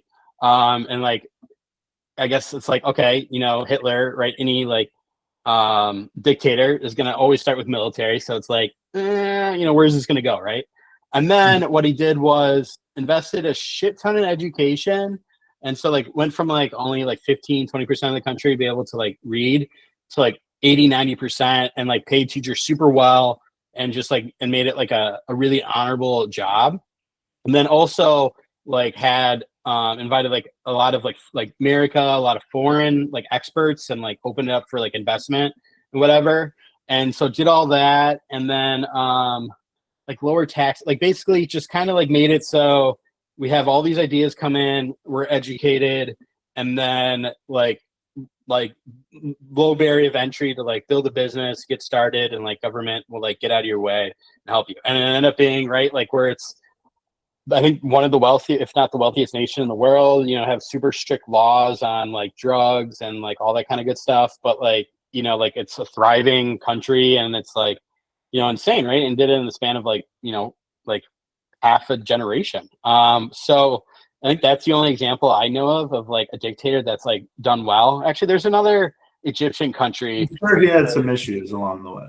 Yeah, and like I think that, like absolute power corrupts, absolutely. I think that always happens, but like you take the good with the bad. There was some African country that's like a king and like is doing pretty well too. I forgot the name of it. But so I think like if you take, I mean, you could look at like Malay, right? Or what's happening in El Salvador, right? Where like the guy jailed all the gang stuff. Yeah. Well, it's not Malay, but it's like the El Salvador guy. I don't know if that's Bukele. Yeah. So it's like I could see him totally turning into like a dictator, because it's like you don't have any like gangs or anything, and it's like, all right, you go like hard. So like I think it could. I think that's a good example of how it happens. Is like you have a situation in the country El Salvador where people are so desperate for anything, like just like inflation and crime and murder is just out of control, and it's like fuck it, like we'll take anyone who pushes back on this. Yeah. To your earlier point about someone like transforming the government to give them complete power, I feel like isn't that what Putin did? Pretty much, he was the prime minister, and then he had the president, and then he pretty much transferred all the presidency's powers to him, and it was like, has that worked out well? No, I mean Putin. It's worked well for him. Yeah, and I feel like Russia, like, I mean, it's always kind of been shitty, like. I guess it's like we're comparing it to like America or like a Western country, like a Germany. But like for Russia, like, has it necessarily been that bad of a thing? I don't know. Bad. This is why Russia's bad. It's because they're an oligarchy, so they're pretty much like there's no hope for people to improve in society, because like they're not going to allow Jeff Bezos to create Amazon and then become like a billionaire. Same with China. It's like they're just not like Jack Ma. He steps out of line, and now where's Jack Ma? Like no one's seen him in years. And I think like with Russia, because you have that society, and to be honest, like Russia, all they do is just drill and sell their minerals. It's not like they're creating any like cool technology. They're not creating any like. They're not changing the world. They're selling vodka and they're selling liquid natural gas. And congrats, like that's not hard to do. So they limit themselves so much by having like this government that just benefits themselves. And I think like in your example of like a dictator successful, it's like you have to have a dictator who maybe is like doing things unilaterally, but he's not doing them for his own benefit. Yeah, like creating like the arena for people to innovate in. Yeah, So like if you're like that guy in Singapore, he was like super pro business. It's like, okay, like it allows for people to prosper. And like that's the biggest thing like with capitalism. It's like it's like rising tide raises all boats. And um El Salvador's an interesting one because they were just so desperate, and like it has been like a pretty insane turnaround when it comes to murder and crime and everything. The tactics like they've been using, just kind of like arresting everyone associated with gangs, is probably controversial, I think you could say. Yeah, I mean, that's a tough one. I honestly, I don't really know enough about him, but it seems like it's going better there. I don't know if I would want to necessarily travel there, just in case you step out of line, you might get in trouble. But yeah, right. But yeah, it's interesting. Could another Hitler happen today? I mean, we had a guy try to take over South Korea yesterday. Yeah.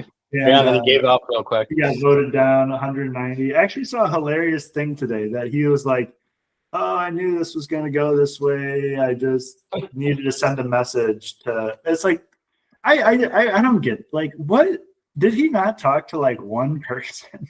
I don't think he like gives a fuck at that point. It's like, like I'm going out, like I'm just gonna, like do what I like, just do something, And he was in trouble recently, him and his wife, for like selling access or some shit like that. Yeah. He apologized for being a distraction to the country. It's just so funny. I wasn't expecting that out of South Korea. Like all of a sudden it's like, oh shit, martial law, and then you got the military blocking, and then the MPs are trying to vote to stop martial law, and then chaotic situation. And then I think at the end of the day, it's all just like, yeah, fine, moving on. It's kind of like it was kind of like January 6th. It was like chaotic situation, and everyone's like, all right. Do you think how long do you think he lasts as president of South Korea? I think I mean, I don't know about their elections, but I feel like it's like imminent. I think that was like his last struggle, and then it's like, probably. All right. Did you hear Vietnam with that like person that was, I don't know, either in charge of like hospitals or government, where she like laundered $9 billion, and so they're gonna execute her if she doesn't raise $9 billion. What? Yeah, Vietnam, I think. Damn. Yeah. So how is she possibly going to do that? No idea. And like they wanted, like they dealt with corruption, and then it was like their crackdown, right, was like, oh, we're going to execute you. And then like they got pushback where it's like, oh, like you can't just kill someone. Like that's not what you do to white collar criminals. Like we just, give them a pat, like a rap on the wrist and send them to jail. So they're like, oh shit, okay. Well, if she raises $9 billion, then we'll let her free. So it's like, and I think that'd be an awesome movie idea. Like you're white collar criminal, you commit fraud, and you have to go in like some mad, like just try to get involved with AI or some shit, get involved with like Chat GPT, Open AI, to raise $9 billion, or you get killed, So dude, funny thing with that was SBF, when he pretty much $8 billion he lost. Defrauded people from it. But his whole thing was like, if I just had time, I could pay people back. Yeah, like and it was too, like Bitcoin like went up, like it was just, he had like 6 months. It would have, and I think that's like this company called like MicroStrategy that's been blowing up. That's basically all they do is like they like issue bonds, and they use all the bonds to buy Bitcoin, and it's just like, and it's like, I think it's been like $30-50 billion. So he just keeps like doing it. And it's just like, I don't know, that's like a complete Ponzi scheme, but like, like it's because it's like he's like saying what they're doing, and it's pretty transparent. Yeah, as long as you don't have a bank, it's like he just had a bank run pretty much that fucked up. Yeah. But almost any bank could get fucked. I mean, obviously a bank would be more protected. Well, there was like that one, no, I mean, there was that like what the California one that like went under, that was like, like for a couple of days, it was like, oh, the whole system's going to go down, right? Because I think they did too much thing, and it was like, oh, it's fine. I mean, like the whole banking system just feels like we haven't really learned. Like, I don't think we'll ever learn lessons from anything. Never. Yeah, but I don't know, we crash in a while, So I guess maybe it is better, but it's just like they just keep printing money, and it's like, well, you just keep doing that, I guess like the market can't correct. But I don't It's funny because it always feels like this inevitable bad something's Yeah. going to happen, but it never like really does. Mm-hmm. I mean, there were the crashes, but not really from like I mean, 16 years since not from like a US debt 2008. Yeah.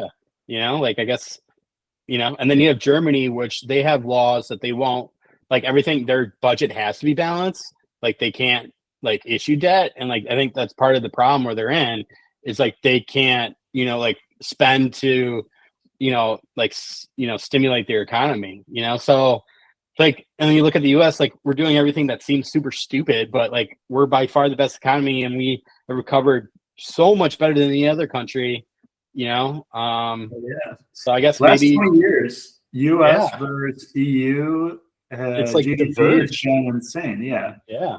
Canada has been flat. And Yeah. I will say, I did see a chart the other day, and it was like when we lowered the corporate tax rate in 2018 from 35 to 21% and made it much more competitive on the global Yeah. scale, we have seen a ton more money come into our country and Yeah. invested. And I think it's hurt other countries and it's made us.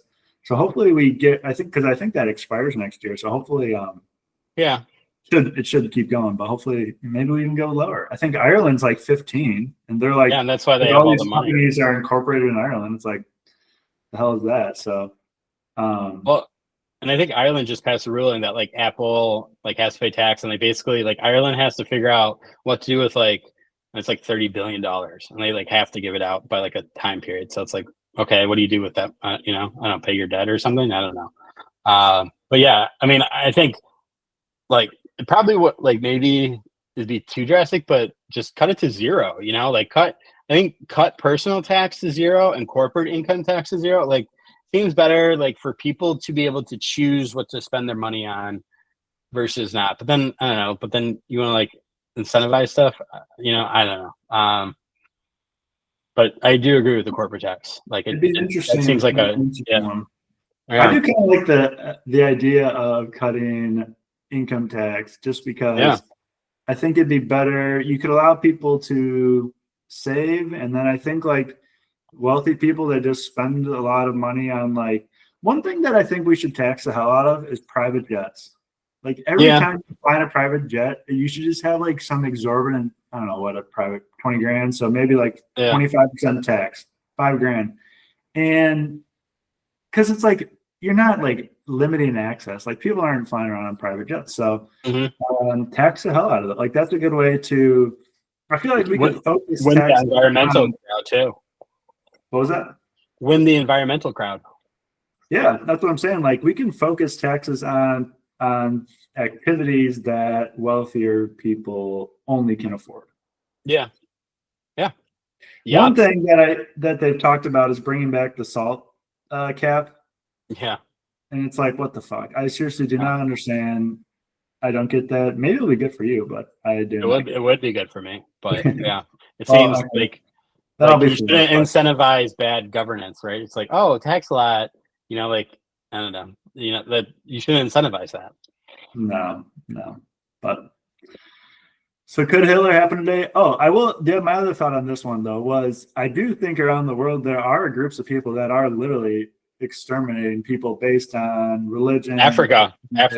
Yeah, it does happen actually quite a bit. We just ignore it all the time because I don't know. Like it's weird how we have some issues pop up in our culture and just become these huge issues around the world, and then you look around like Yemen. Yemen was getting fucked. They had like the craziest famine ever. Yeah. At one point, the U.S. was blocking boats from getting to Yemen for aid. Yeah. And you had children's like the rates of children dying was insane. And then COVID hit, and then I'm sure it didn't go better. But there's no data since COVID because no one was going over there and stuff. And then now it's like, oh yeah, it's probably a bad thing, guys. Saudi Arabia, chill out. And it's like, yeah. So I don't know why that got no attention, and then you have some other issues that get so much attention. It doesn't really make sense. And one thing too, kind of like a knock-on effect, is like Ukraine is like one of the biggest exporters of like grain, wheat, to like Africa and like Europe, and like so they have to focus on the war. Their grain production's gone down.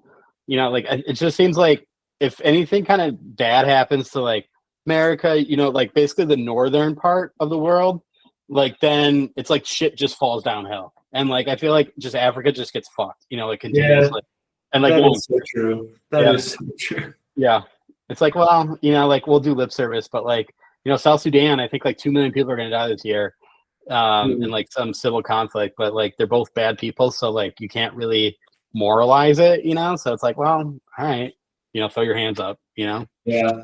It is weird. Like we have this like trading, we like do trading with them, but then we kind of like force our issues on people so much. Yeah. And then like when we can't uphold our end of the bargain, we're like, oh well, sorry guys, and there's nothing they can do.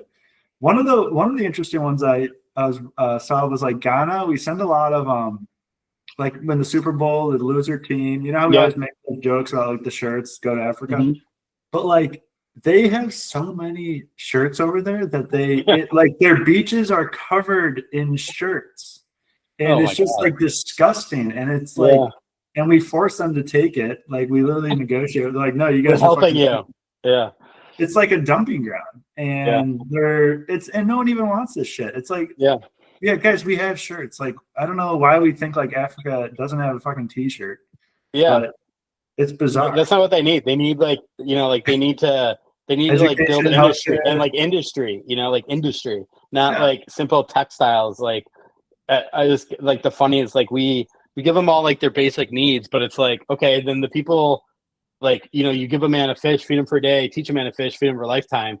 Like, we just want to keep giving them a fish because it makes us feel good and it's like, then they keep starving. And it's like, we spend all this money and like, you know, it's like, all right, like if I was them, I'd just be so pissed at us, you know, like you enslaved us. Like you done all this shit. Like, you know, like just fuck you. You know, I totally get like, you know, like how like Middle East is like death to America. Like Africa should just be like death to America. Like Middle East, sure, they have some claim of fame, but like we haven't really, you know, like other than like 9/11 and shit, like we haven't done that much bad shit there compared to like we've really done bad shit historically. More. Like Africa totally shit, and like Europe too. You know, like what is it like that King Leopold where like cut off people's hands and shit? Belgium, crazy shit. Yeah, Belgium. Yeah, like holy shit, was that horrific? I mean, that's like evil shit. Yep, South Africa. I mean, all over Africa. And then I mean, even now today, it's like we just like have companies go in there, take all their minerals, like diamonds, fucking pay the people nothing. They live like under like guns. It's like you're mining with guns, like blood diamond. And then it's bizarre. It's bizarre that we even like do this nowadays. I don't know, like, and they get paid like 10 cents, and you're like, yeah, well, they're not slaves. It's like, well, pretty much. Yeah, but like, if they didn't, I don't know. I always hear the counter argument where it's like, if they didn't have that, then they would have nothing, right? Like, you know, I don't know. No, it is an interesting. I think like with the textiles, it's like you have all these people that don't get paid. Yeah, anything, and that's worse, you know. But then all of a sudden, it's like, okay, we stop buying. Well, now they have nothing to do. So we've like built up these industries that depend on us, and they're in like pretty much the whole industry is bad, but we can't stop it because it's people are relying on it now. Yeah. So Biden is in Angola today, meeting with a bunch of African countries. I was looking it up just because I was like, what is Angola? So Angola, like 90% of their exports are crude oil. Exxon's got a big factory there and another oil company. But recently they've become their biggest trading partner is China. Yeah, so China's taking China's just going around the world manipulating their money and investing in everyone to forward-looking future. Yeah. Be the guy that they'll cut deals with in the future. And we're trying to kind of like half-ass be the guy, but or just like virtue signaling. Yeah. And I think we're giving them $1 billion for like displaced people or something like that. I don't know what it was. And what China does is like particularly pernicious is like, so they'll build like airports and shit, but it's like a loan, and it's like they're loan sharks, and so they'll do it, and then it's like, oh, like to order to use it, it's like now you have to pay us back all this money. So like I know like one African country, they went like completely bankrupt because it's like, you know, the interest or whatever racked up, and it's like, oh, we're fucked, you know. So it's like they're almost doing it just to, like, fuck with them. I don't know. It's Dude, they're like everyone just wants doing so everyone much just everyone just fucks with Africa, and it's just okay, you know. I guess it's like, you know, Yeah, what evil shit can we do to Africa? And it's like, all right, you know, like it's like the tech company, you know, like Silicon Valley of evil is in Africa. yeah, and Like because the it's real so innovators in big this space. and under Yeah. like, it's Yeah. easy because it's like out of sight, out of mind. But like, no Yeah. one really cares. No one Yeah. really watches. Everyone knows it happens, but we just are like, Yeah. Yeah. Whatever. eventually, the chickens will come home to roost. Maybe, hopefully, I don't know. But, Well, and I guess you look at too with like the population, right? Like if that really becomes a huge issue, like I think South Korea will be like a ghost country in 100 years, like because their repopulation rate is so low. And Africa is like the I only, saw that. yeah. So, and like they already have, and they have major issues. Like we think our gender divide is bad in America. Like theirs is like so fucking bad. Like they have like groups, like the WhatsApp, you know, they have groups where it's like this shouldn't laugh, but it's gross. But they'll have groups where it's like, and it's like super local. Like, okay, if you live on this block, everyone posts pictures of upskirts or like nudes of girls they know, and people like to access the group, you have to post someone you know. So people will send nudes of their moms and their sisters to get into this group. Yeah, and that's how like fucked and gross it is, you know. And it's like of their teachers and their classmates. It's like, yeah, it's fucked up, dude. Yeah. One that is fucked up. Where is that? I've never heard of that. South Korea. Oh, Jesus. Yeah. That's wild. One wild one I saw, I think it was on that fishing documentary on Netflix, was how is it so that it's like 15 miles off land is like international waters. Yeah. Something like that. So China just like has this insane fishing fleet, and pretty much they just go around the world wrecking havoc. Yeah. 15 miles off the land, destroying Africa. fishing populations. Africa, South America too. Yeah. And then they're like, oh, you guys can't fish anymore? Well, I guess you got to buy from us now. Yeah. And well, they'll even build islands, so they extend their land out, so it's like they can keep doing it. Yeah. Dude, fucking crazy that they get away with this shit. And then also, like, with all the climate, like, I was looking at, like, how in the hell is China in the Paris Climate Accords? Like, the amount of, like, their CO2 usage is, like, doubled in the last 20 years. We've actually been cutting down, which I was surprised about. No, America is, like, since, like, World War II, our emission levels. It's, like, really good. Yeah. And in China is just, like, doing whatever the fuck they want, and then they're still in the same deal. Like, I don't understand what is the deal? What is the deal, guys? Well, because they can't. Their issue is because they have no oil, so they have to import everything. But they do have coal, so it's like that's why like blocking like that's why like they're so reluctant to start anything, because we have like carriers and all these agreements with like Japan, like Thailand or whatever it is. So it's like basically if we block them, then they can't leave, and like no gas ships can come into the country. And all their infrastructure, manufacturing, everything just collapses.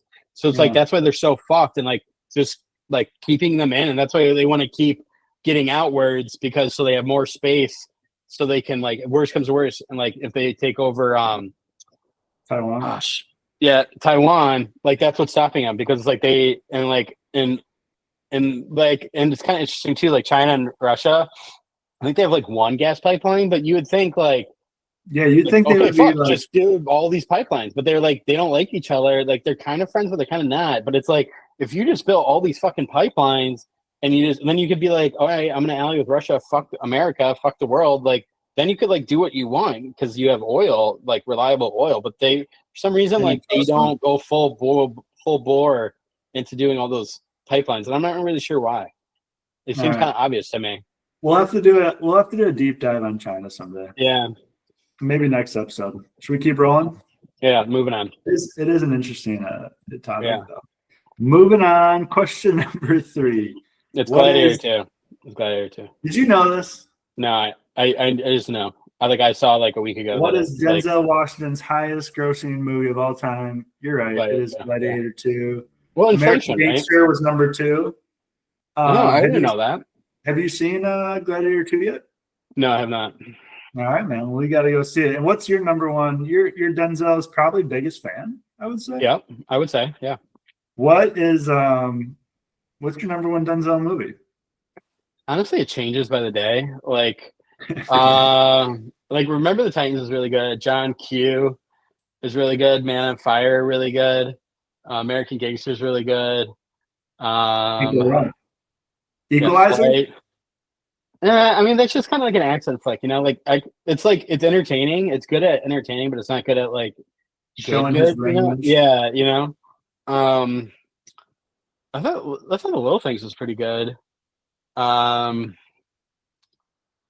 Yeah, I would say like his kind of like mid-career, like mid to late career, kind of he had like the best movies. Flight was really good, because he was like more dramas. Now I think he's just like older, so I think he kind of like he kind of goes to the center of the spectrum, right? Where he did like that Macbeth one, and that was the only one where I only like watched half of it. Yeah. It's just like that was just it was so artsy for me. And then he does like those coming down, or like just keep pumping out Equalizers. That train movie, which is all right, like Safe House. I mean, they're like entertaining, kind of like in the way Mission Impossible is, but it's not like awesome drama movies. But like, I mean, I think like the quality of drama, I guess Oppenheimer is really good, but like Napoleon I was really let down by, and I was excited for that. I don't know, it just feels like there's not really awesome dramas that have come out recently. Yeah. My favorite movie for Denzel is Remember the Titans, probably. I think everything about that movie, like the story, it's a true story. The story is amazing. The music is amazing. Denzel, Cochios, all the shit they deal with, just like the community coming together. I honestly feel like our country should just watch that movie way more often. I agree.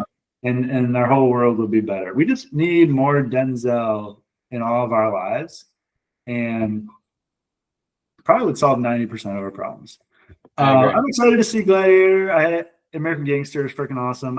I do love Denzel. He's a man. He's just such a good dude too. So, all right, Gladiator 2, highest grossing, just passed. And the original Gladiator is one of my favorite movies of all time too. So, what's probably the best movie you've seen in the last like 3 to 5 years? To be honest, I haven't been as much of a movie guy like recently. A lot more TV shows. That's a good question. I don't know if I've seen like a great movie that's really inspired me. I'd have to think about it. We're like all TV shows over here. What about TV shows then? Best like TV show last 3, 4 years. I really like Severance. I don't know, it's kind of like a recency bias thing, but just the whole like dystopian. I almost think it's like such a good play on just the corporate world. Like, oh, you earned your waffle party, or like, and here's the fruit. Like, I just feel like it's such a hilarious view on like kind of reality of the corporate world, and then combine that with just like the dystopian, like changing your mind when you're in and out of the office. It's kind of it's just really cool like concept. Yeah, I thought that was really great. I saw a Disclaimer recently. It was okay. Kind of hot. It was kind of hot. Yeah, it was. Well, the first part was kind of hot. Rape scenes are always kind of like then not hot to watch, I would say. And then I don't know. Then that's a good question. I don't know. We haven't been watching a ton of TV. No. What's your feels like? I don't know. So I mean, I feel like House of Cards was like the last thing that I was like, dying, like just had to watch it all type thing. I thought Queen's Gambit was really good. I think like Netflix has just completely fallen off the map. Like Apple TV shows are like, I think they're like really good, but they're not like fucking amazing. Like I thought like Slow Horses I thought was like really good. Pretty much anything I watch on Apple TV is like really good, and it's like seems like the only thing that's like really pumping out really good shit. It feels like the era of TV is kind of coming to an end where we got like Yeah. spoiled with all these awesome shit, and it's like kind of ran out of ideas.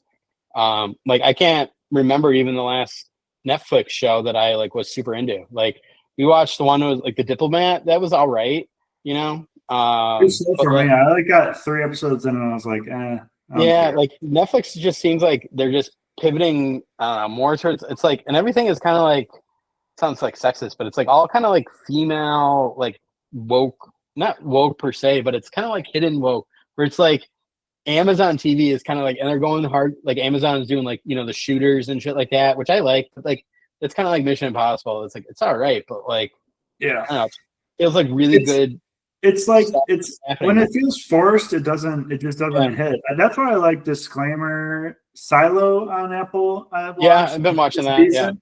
But like you have like the strong female leads, but it's not like it's just telling a good story. You know what I mean? Yeah. It's not Well, like trying to make a point of it. what kind of like slightly ruined it for Disclaimer, and I was like mentioning this, was that Spoilers. Apple TV has never made a show, or like Netflix, or like I can't even remember any platform making a show where the female lead ends up being a bad person.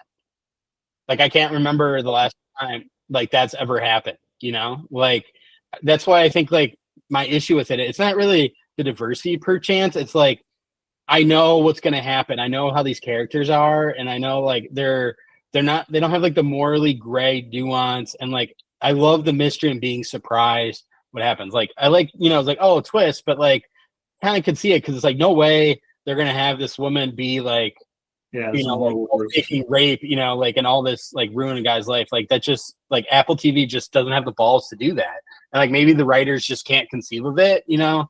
Like it's like the women are wonderful phenomenon where like women are like probably mostly because they are, but like when it comes to like shows, you know, I can't remember like the last time like a woman has been a really shitty person, you know? And I think that kind of like ruins things, you know, because it's like, okay, that's like I think we like what the best TV shows are, whether it's Game of Thrones or House of Cards. It's like it left the like surprise, right? Like, oh my god, no way this person's gonna die, or no way this happens, and then it fucking happens, and you're like, oh my god, that was amazing, you know? And like until the end, and that's what yeah, fucked Game of Thrones. Is yeah, they ruined the end. Everything yeah, was perfect until, and honestly, ever since that show, I've honestly had a hard time getting into TV shows because it's yeah. like letting me down. I know. I was so into it. One shout out would be White Lotus. Yeah, yeah, that's true, and that's why I think it's good. Yeah, some good female leads. Jennifer Coolidge is awesome, and she's hilarious. And then she dies in one, and like everyone's kind of bad in that.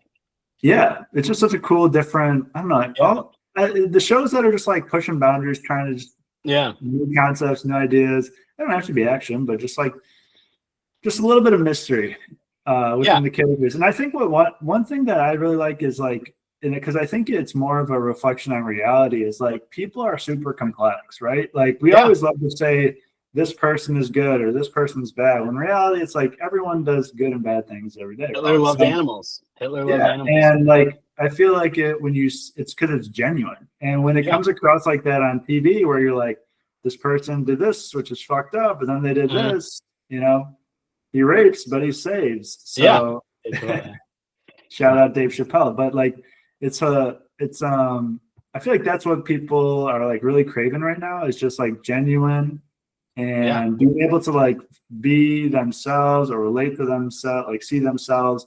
And when you're trying to like compare yourself to someone who's perfect or someone or you just see people that are evil, it's always easy to like hate the evil guy, and it's easy to like love the great character. But what about the people that make you think a little bit more? And I think that's what's fun.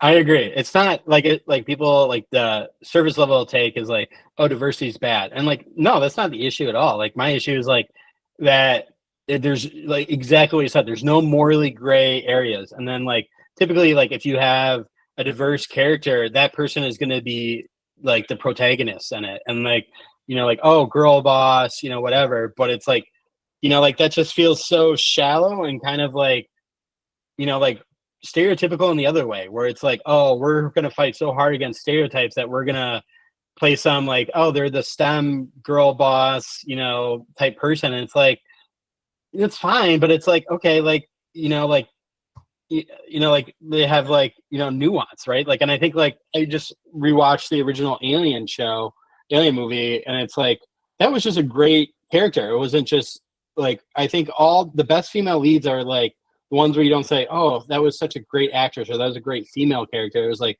no, that was just an awesome acting role, did a great job, like Meryl Streep in the back end of things, like, oh no, she did a great job rather than she's a good actress, like I think it's like once you stop, it comes across like they think so little of their exactly audience that they don't let us figure it out on ourselves. Yeah. And they're like, no, we want to force you to think it's this way. It has to be this way. You can't think anything else. We don't want to give you any gray area because we don't want some people to be like, oh, this is bad. When it's like, okay, guys, like people can like think for themselves and have opinions, and they can see good in people and they can see bad in people. And it should just be that way. And like, and that's how you relate, And I think like the Star Wars franchise, like I saw this where it's like, they had enough faith in their audience, even kids, that started in the middle of the series, right? So it's like you had to like imagine like what led up to this, right? And like now all the other stars, like it's all like cookie cutter bullshit. And I think like that's kind of like why Disney's struggling, because it's like it's all cookie cutter bullshit. You're not doing like imaginative takes and interesting characters, or like, or I think one of the best parts about like a TV show is if it's thought provoking, it like creates so much more discussion around it. So then people go online, or they'll go on Twitter and like, Reddit, why did this character do this way? Like, is this person good? Was this right? Yeah.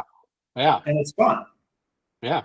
Or I guess like Cersei, she was like the OG well-written like female character, I think. Like, love of her kids, but also willing to do whatever it takes. I'm like, that's an understandable reason for why she did the action she did. Like, and I think like, who'd you say? Cersei from Game of Thrones. Oh yeah. The mom, the Lannister mom. Yeah, like I mean, that's what an awesome female role that character that was. Yeah. So more complex, more thought-provoking. I think that's why Black Mirror is so fun too, because it's just like thought-provoking concepts. Yeah. There was some crazy shit in there. That could be like a whole episode, honestly. Yeah. All right, moving on. Question 4. Should the U.S. government, we might have to just make this 2 episodes, honestly.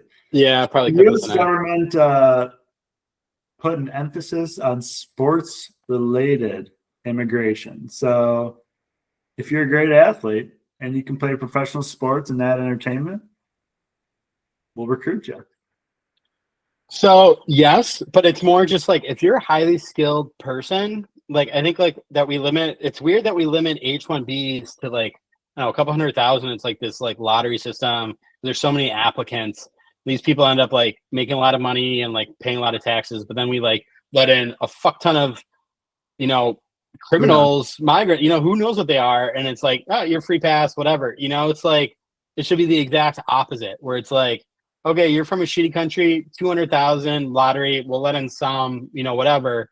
But like, if you're highly skilled, whether it's sports or technology or what have you, fuck it, green card right away, citizenship right away, like make it as easy as possible for these people to come in. And it like, I still don't really understand like why it's flipped, like what benefit, it almost feels like the Democrats are like letting in all these, like illegals just cause like, it's an own to the Republicans, like, oh, we're going to be such a good person that we're a sanctuary city, like I think Chicago spent like, like $500 million, like now we're in a budget crisis. Same thing with New York, same thing with like Denver, all these cities are spending so much money on this. Yeah. And like, I don't really, I mean, like the NGO aspect, maybe, like it's kind of like laundering, like you get favors, like that seems kind of what the reason is, but it just seems like so nonsense. Like, how are they benefiting? Like, who's benefiting from this?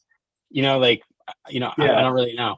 It seems like too that most of the people that are, if you looked at the election and like the areas that had a lot of people that came across the border and then like put into New York City, like specifically in the boroughs where you had a bunch of migrants or the cities in Ohio or the cities in like these random places. Those people voted like the strongest for Republican, or had the strongest move towards Republican. And it's an interesting one. You're 100% right. It should be like America, it is what it is. America is the country that everyone wants to go to. So it should be like let in the best of the best. You know, like make it easy, make it so easy. And obviously, there's this whole like asylum thing for seekers, but that totally gets abused, to be honest. Yeah, because that's like an immigration thing. Why do we don't have to be that. Like, we don't want to do wars. You deal with your own issues. Like, fuck it. I think that's thing is like deal with Americans first. That's not a racist. That's not a bad thing to say. And I think people view it in like a racial lens because like, oh, like Haitians coming to Springfield, but it's the exact same argument of like people in Texas being like, oh, I don't want Californians coming here changing my culture. Like, it's not about skin color or whatever. It's just like you have a completely different culture than what we have, and that's just going to cause issues no matter where it is, what happens, who it is. You're going to have like a ton of Americans coming in. Like, I mean, the same issue with South Africa. A ton of like Europeans coming down there and they fucking hated it. And like, I can totally see why.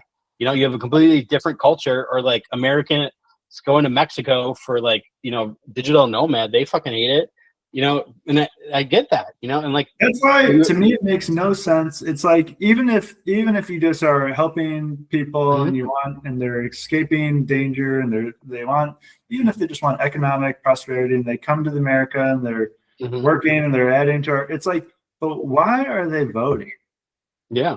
I still don't understand the argument for letting people vote. Like, if you were to say someone needed help and you let them move into your house, you wouldn't be like, hey, you're also going to be able to control the decision making. Yeah, like where we live and shit like that. It's like, well, it's like you can come here and hang, but like you came here because we were doing things a certain way and we're going to keep doing them away, and like you can enjoy that with us. But I don't understand. I mean, I know it's like a conspiracy, but it just does seem like they want to. I mean, what other reason? People in swing states and vote like, betting.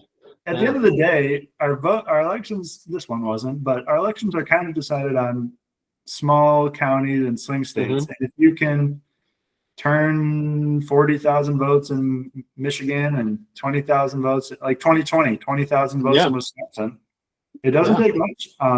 So it'd be hard to, I guess, like, that's wrong to say, I guess, out loud, but it just seemed there's not another good reason for giving people citizenship. It's like I'm 100% give people the right to work. We should have way more visas. We should process people way better. If people commit crimes, they should be bounced. I don't think that's even a crazy concept. Like, if you did that anywhere in the world, you'd get bounced. But America, for some reason. And also, that was the take of Barack Obama and Hillary Clinton in 2008 was literally all these things. It was like, back to the line, learn English. Like, that's what they said. And now people say it, and it's like they look at you like you have four heads. And it's bizarre. I don't know what the real motivation is. I mean, I try to like not think it's something else. I think part of it, like we were talking, right? The population, is low, right? So it's like, okay, we got to boost those numbers up. And I think like you get another maybe conspiracy theories, like you get cheap labor, right? Where they drive down labor costs for big businesses. So, I think I have a thought on that too, because that's kind of fucked up to me. Like, why are we having like this quasi slave labor? Yeah.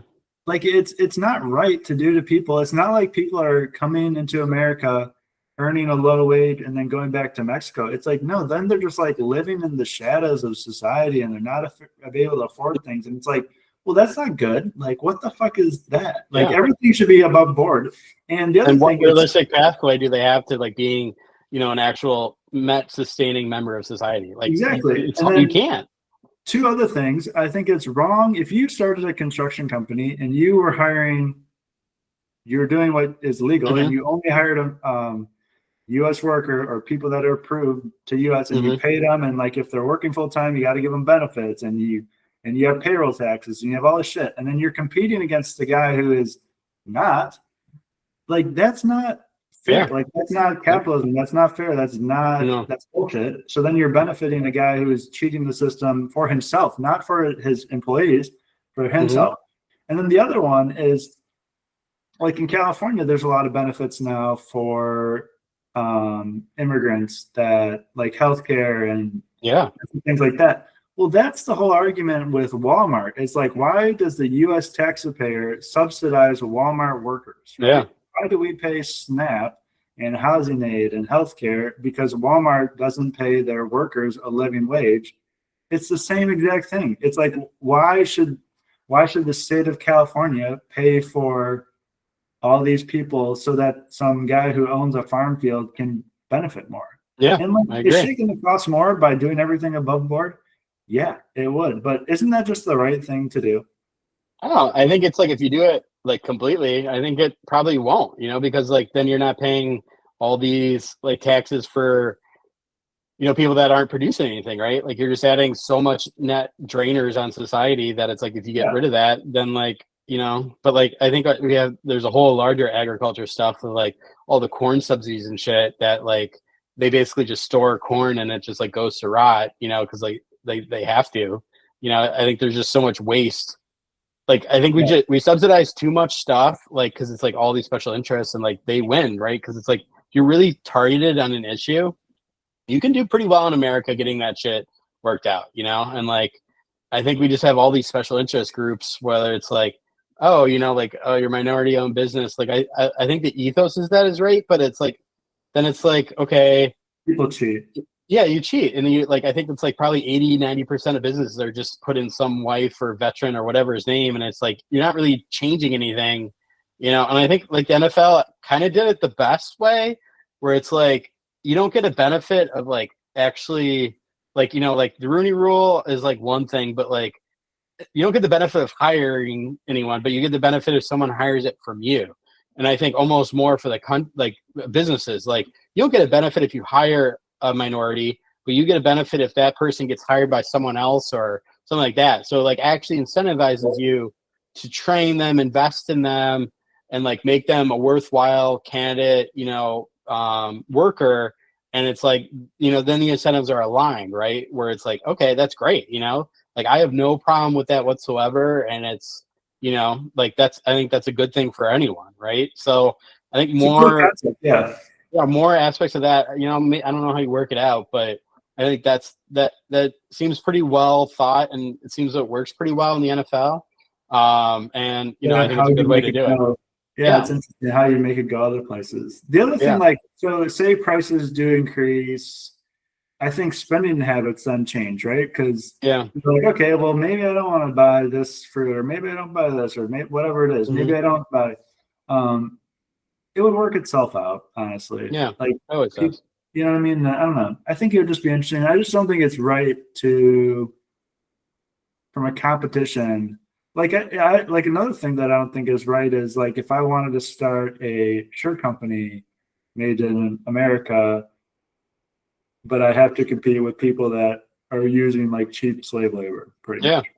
yeah. Like, well, that like let's just make it all Level the clean. playing field, and then do what you may from that point on. Everyone should compete on the same level, Yeah, and the best will rise to the top, and that's why we're going to bring all the athletes to America. I think yeah, we should put an emphasis on soccer. yeah, Uh, yeah. big And it's kind of emphasis on it's soccer. embarrassing. It's embarrassing how like we should own everything, and it's embarrassing that we haven't ever been really competitive. I mean, U.S. women's soccer though, I guess is pretty cool. Yeah, that's true. We do very well there. Did we? I think Mhm. we lost last World Cup. That's okay. Yeah, yeah, that's embarrassing. It was kind of a weird like Yeah, transition. Now we got the like 15. vibes. We Yeah, won the Olympics though, so yeah. we got And Dennis Rodman. basketball, I mean, and international Rodman taking basketball that. is catching up with us. Like we it used to be able to like destroy everyone, and now, I mean, this last Olympics, I think that was like the most. That was like probably the best best Olympics any sport that I've been really plugged into was that the basketball tournament. Dude, Steph Curry in the Yeah. championship game was Yeah, just incredible. but we might lose without Steph Curry going crazy. So Yeah, it's fun. It's good for the it is world. fun. Good for the world. Sports related immigration. Let them go, baby. Let them go. Yeah. Moving on. Number 5. All right, conference championship weekend. We can go through this one pretty quick. Most to gain, lose. Any thoughts? Conference championship.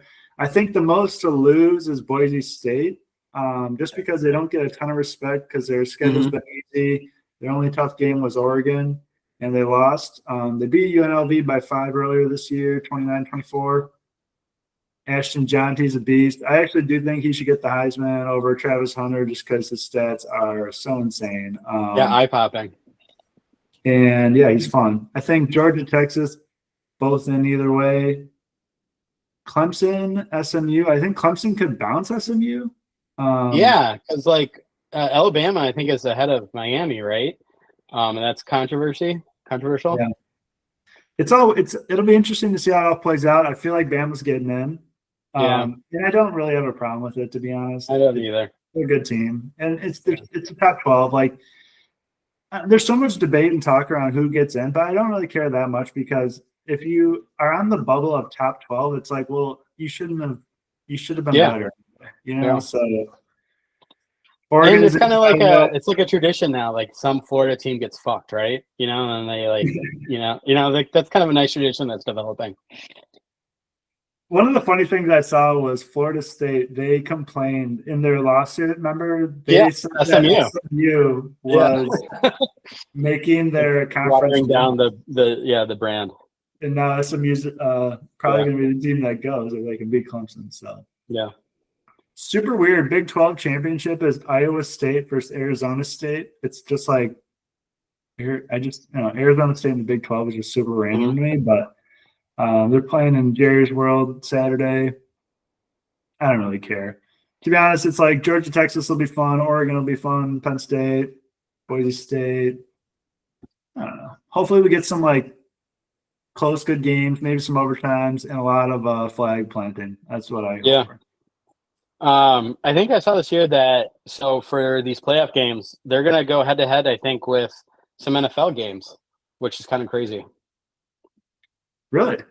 Yeah. So it's the NFL playoffs are pretty much decided, it's just seeding at this point, but even then kind of locked down. I mean, the big thing would be the Packers beat the Lions, then you could, start talking about the number 1 seed and okay, who wins the division. But realistically, Lions, I think, are really favored, to win it, and if they win on Thursday, then it's basically game over. It kind of been the NFL playoffs it's probably the least exciting it's been in a long time. Yeah, I saw we're projected to play Washington. No, Seattle. Seattle. Yeah.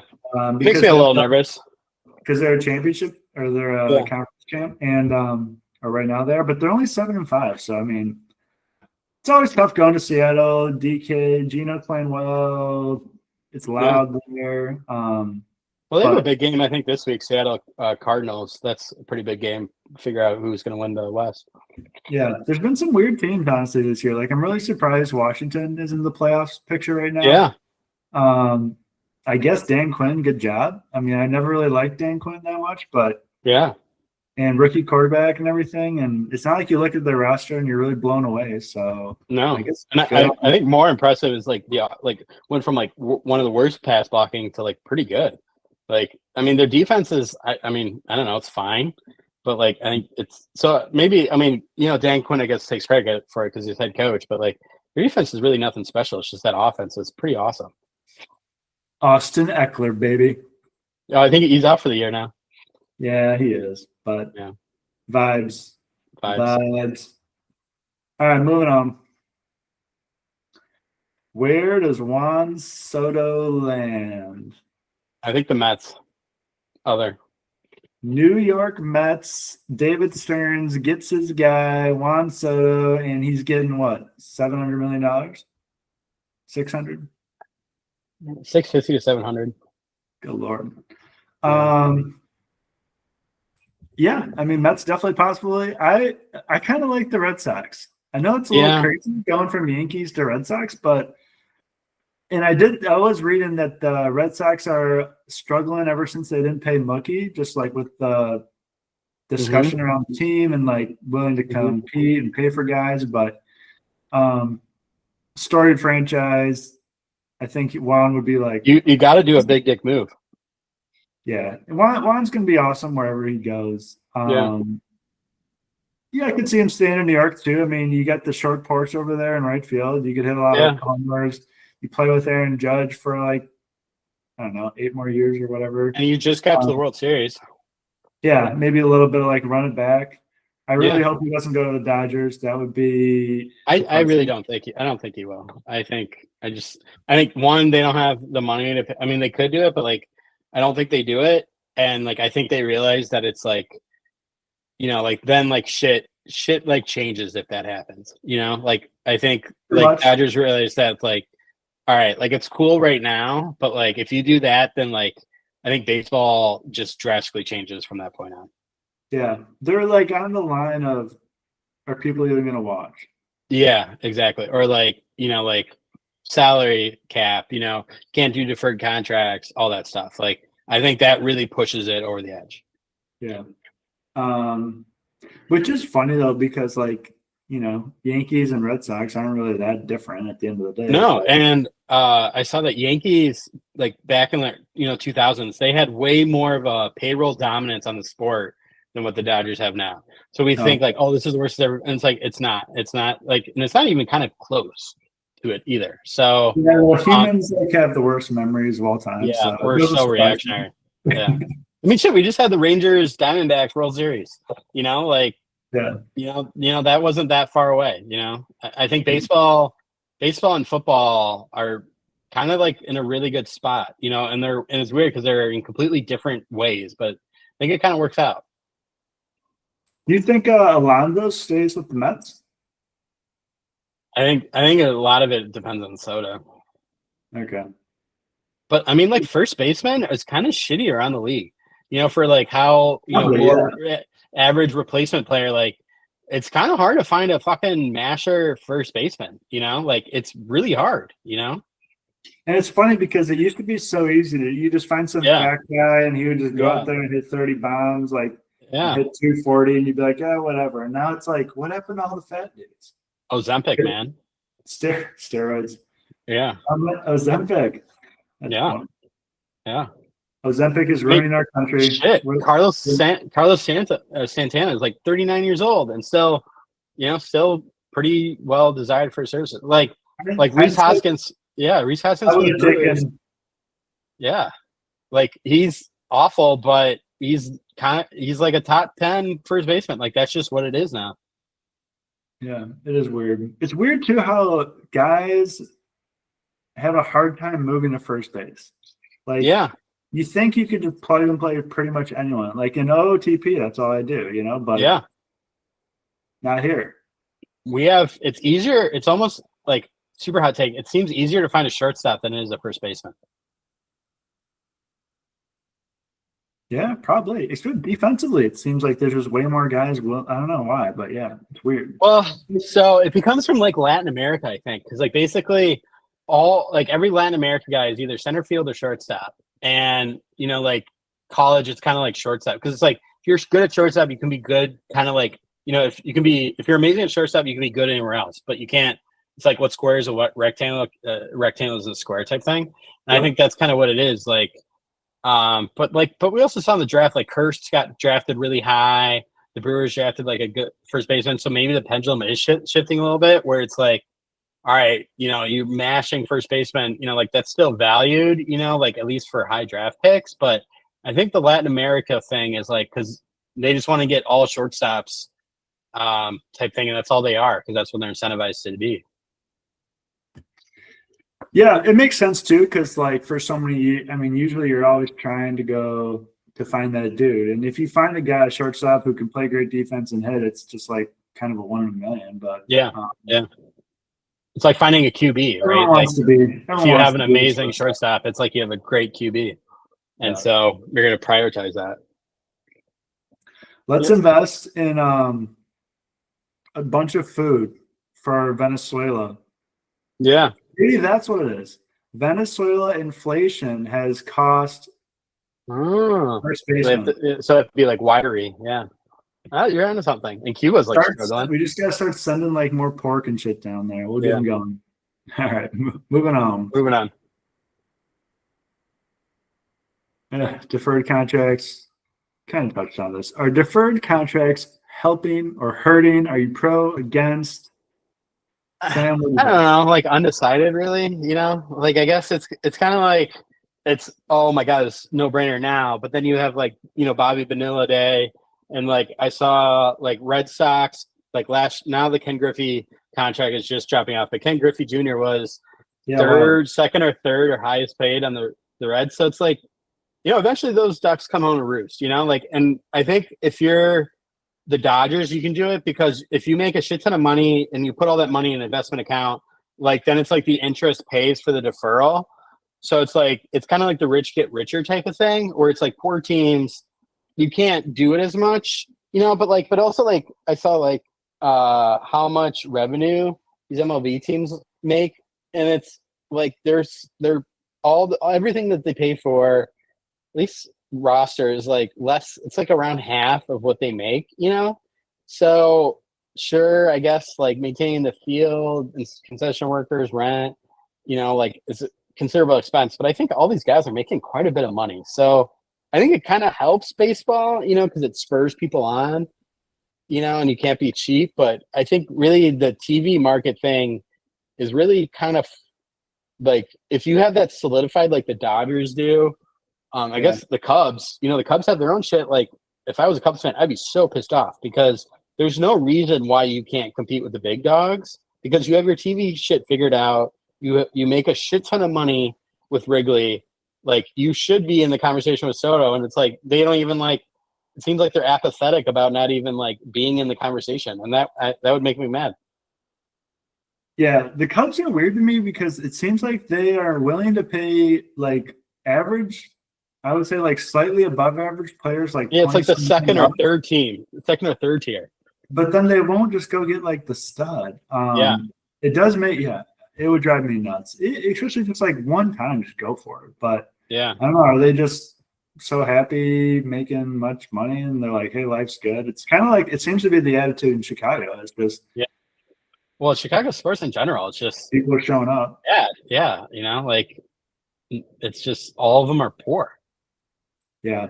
I don't mind deferred contracts. I think it's a fun topic, like people debate now, and who knows what it looks like. It's definitely like, oh, that would be a future problem kind of an attitude. Yeah. But I think the big thing is like, is interest involved in it or not? So in Ohtani's contract, Bobby Bonilla, he had an 8% interest per year. Oh, okay. I respect that. Ohtani, no interest. So he is going to get $40 million a year for 10 years. Does that sound right? Something like that. Yeah, something like that. So starting in 10 years in 2035. So I think that's one of an interesting thing because like that money will be worth probably quite a bit less in 10 years. I don't think like it's necessarily why guys are signing certain places. I think it's more of like a financial bookkeeping. Tax. I think it's tax. Like if you're in like California, Washington, like those super high tax areas, I think that's a big reason for it too. And Snell, he had his signing bonus was like $52 million, and I think he was living in Washington State at the time. So he doesn't have to pay any tax on that income tax. Which actually that's surprising that Washington State has no income tax. But so I guess it's all more of like a money game. It's probably not really affecting like where guys are landing. It just allows people to like point out and get a little angry and be like, oh, the Dodgers. But Dodgers they got a good group of guys with a ton of money and they're willing to pay and go get guys. And worked last year, didn't work the couple years before. And I do think too, like those contracts, like Mookie Betts in 8 years, is he going to be good? Like he's 30, right? Something like that. Yeah. I don't know. Some of these guys are going to be like pretty damn old, getting paid a lot of money, and you're just going to have these dudes getting paid $40 million on this team. I don't know. It'll be interesting to see how these teams look around the year 2030. Yeah, like holy shit, like Padres, like that Xander Bogaerts contract already looks bad, and they have like 8 more years left of it. Like holy, hilarious. You know, like that's bad. That's yeah. Like Peter Seller might have actually fucked that team. Like he might go from being the best owner, most beloved, to like I fucking hate you, because they might be in a world of pain. Yeah, not signing anyone. And it's funny too because like Boston, you don't sign Mookie, he actually is really good. Mm-hmm. And they get all pissed. You don't sign Bogarts, oh, it doesn't look so bad. So baseball's a tough one. Like, do you like the Brewers? We're kind of in the land of pretty much don't pay anyone, or we'll have like our one star, Yelich or Braun. And this kind of is what it is. And like we're just gonna keep kind of turning and taking bites at the apple. And honestly, I'm kind of okay with it. It's kind of like it's kind of a fun way to manage a team. It takes a little bit more effort, I would say. But it's exciting. Like you always have the young guys coming around, the potential guys, like the new faces. You playing fast with like stealing bases and bunts and a little more small ball. But it's fun when you have like a young guy come on the team. And like our defense, I think, has benefited quite a bit in the outfield, especially just having speed. So I like our style. Everyone loves a good prospect. I think it always gets the juices flowing. Hell yeah. It doesn't bother me that much about the Dodgers differing. I think they get these guys no matter what. And your point about the Cubs is funny. Like it is bizarre. I don't know what they're doing. I'm happy to watch it though. It's like they have like Dansby is like their current Yelich. Yeah. But they're not Milwaukee. No. They like think they're Milwaukee, but they're the third. They're not. In America. So yeah. They should be like the Dodgers or the Yankees, you know, and they're not. Yeah. They're trying to be a better Milwaukee rather than being like it's better to be a slightly worse Dodgers Yankees than it is to be a better Milwaukee. Yeah. And then they'll be like, oh guys, we paid our manager a lot. Yeah. Who fucking you don't go to a game because of the manager, go because of stars. Like no one gets a manager jersey.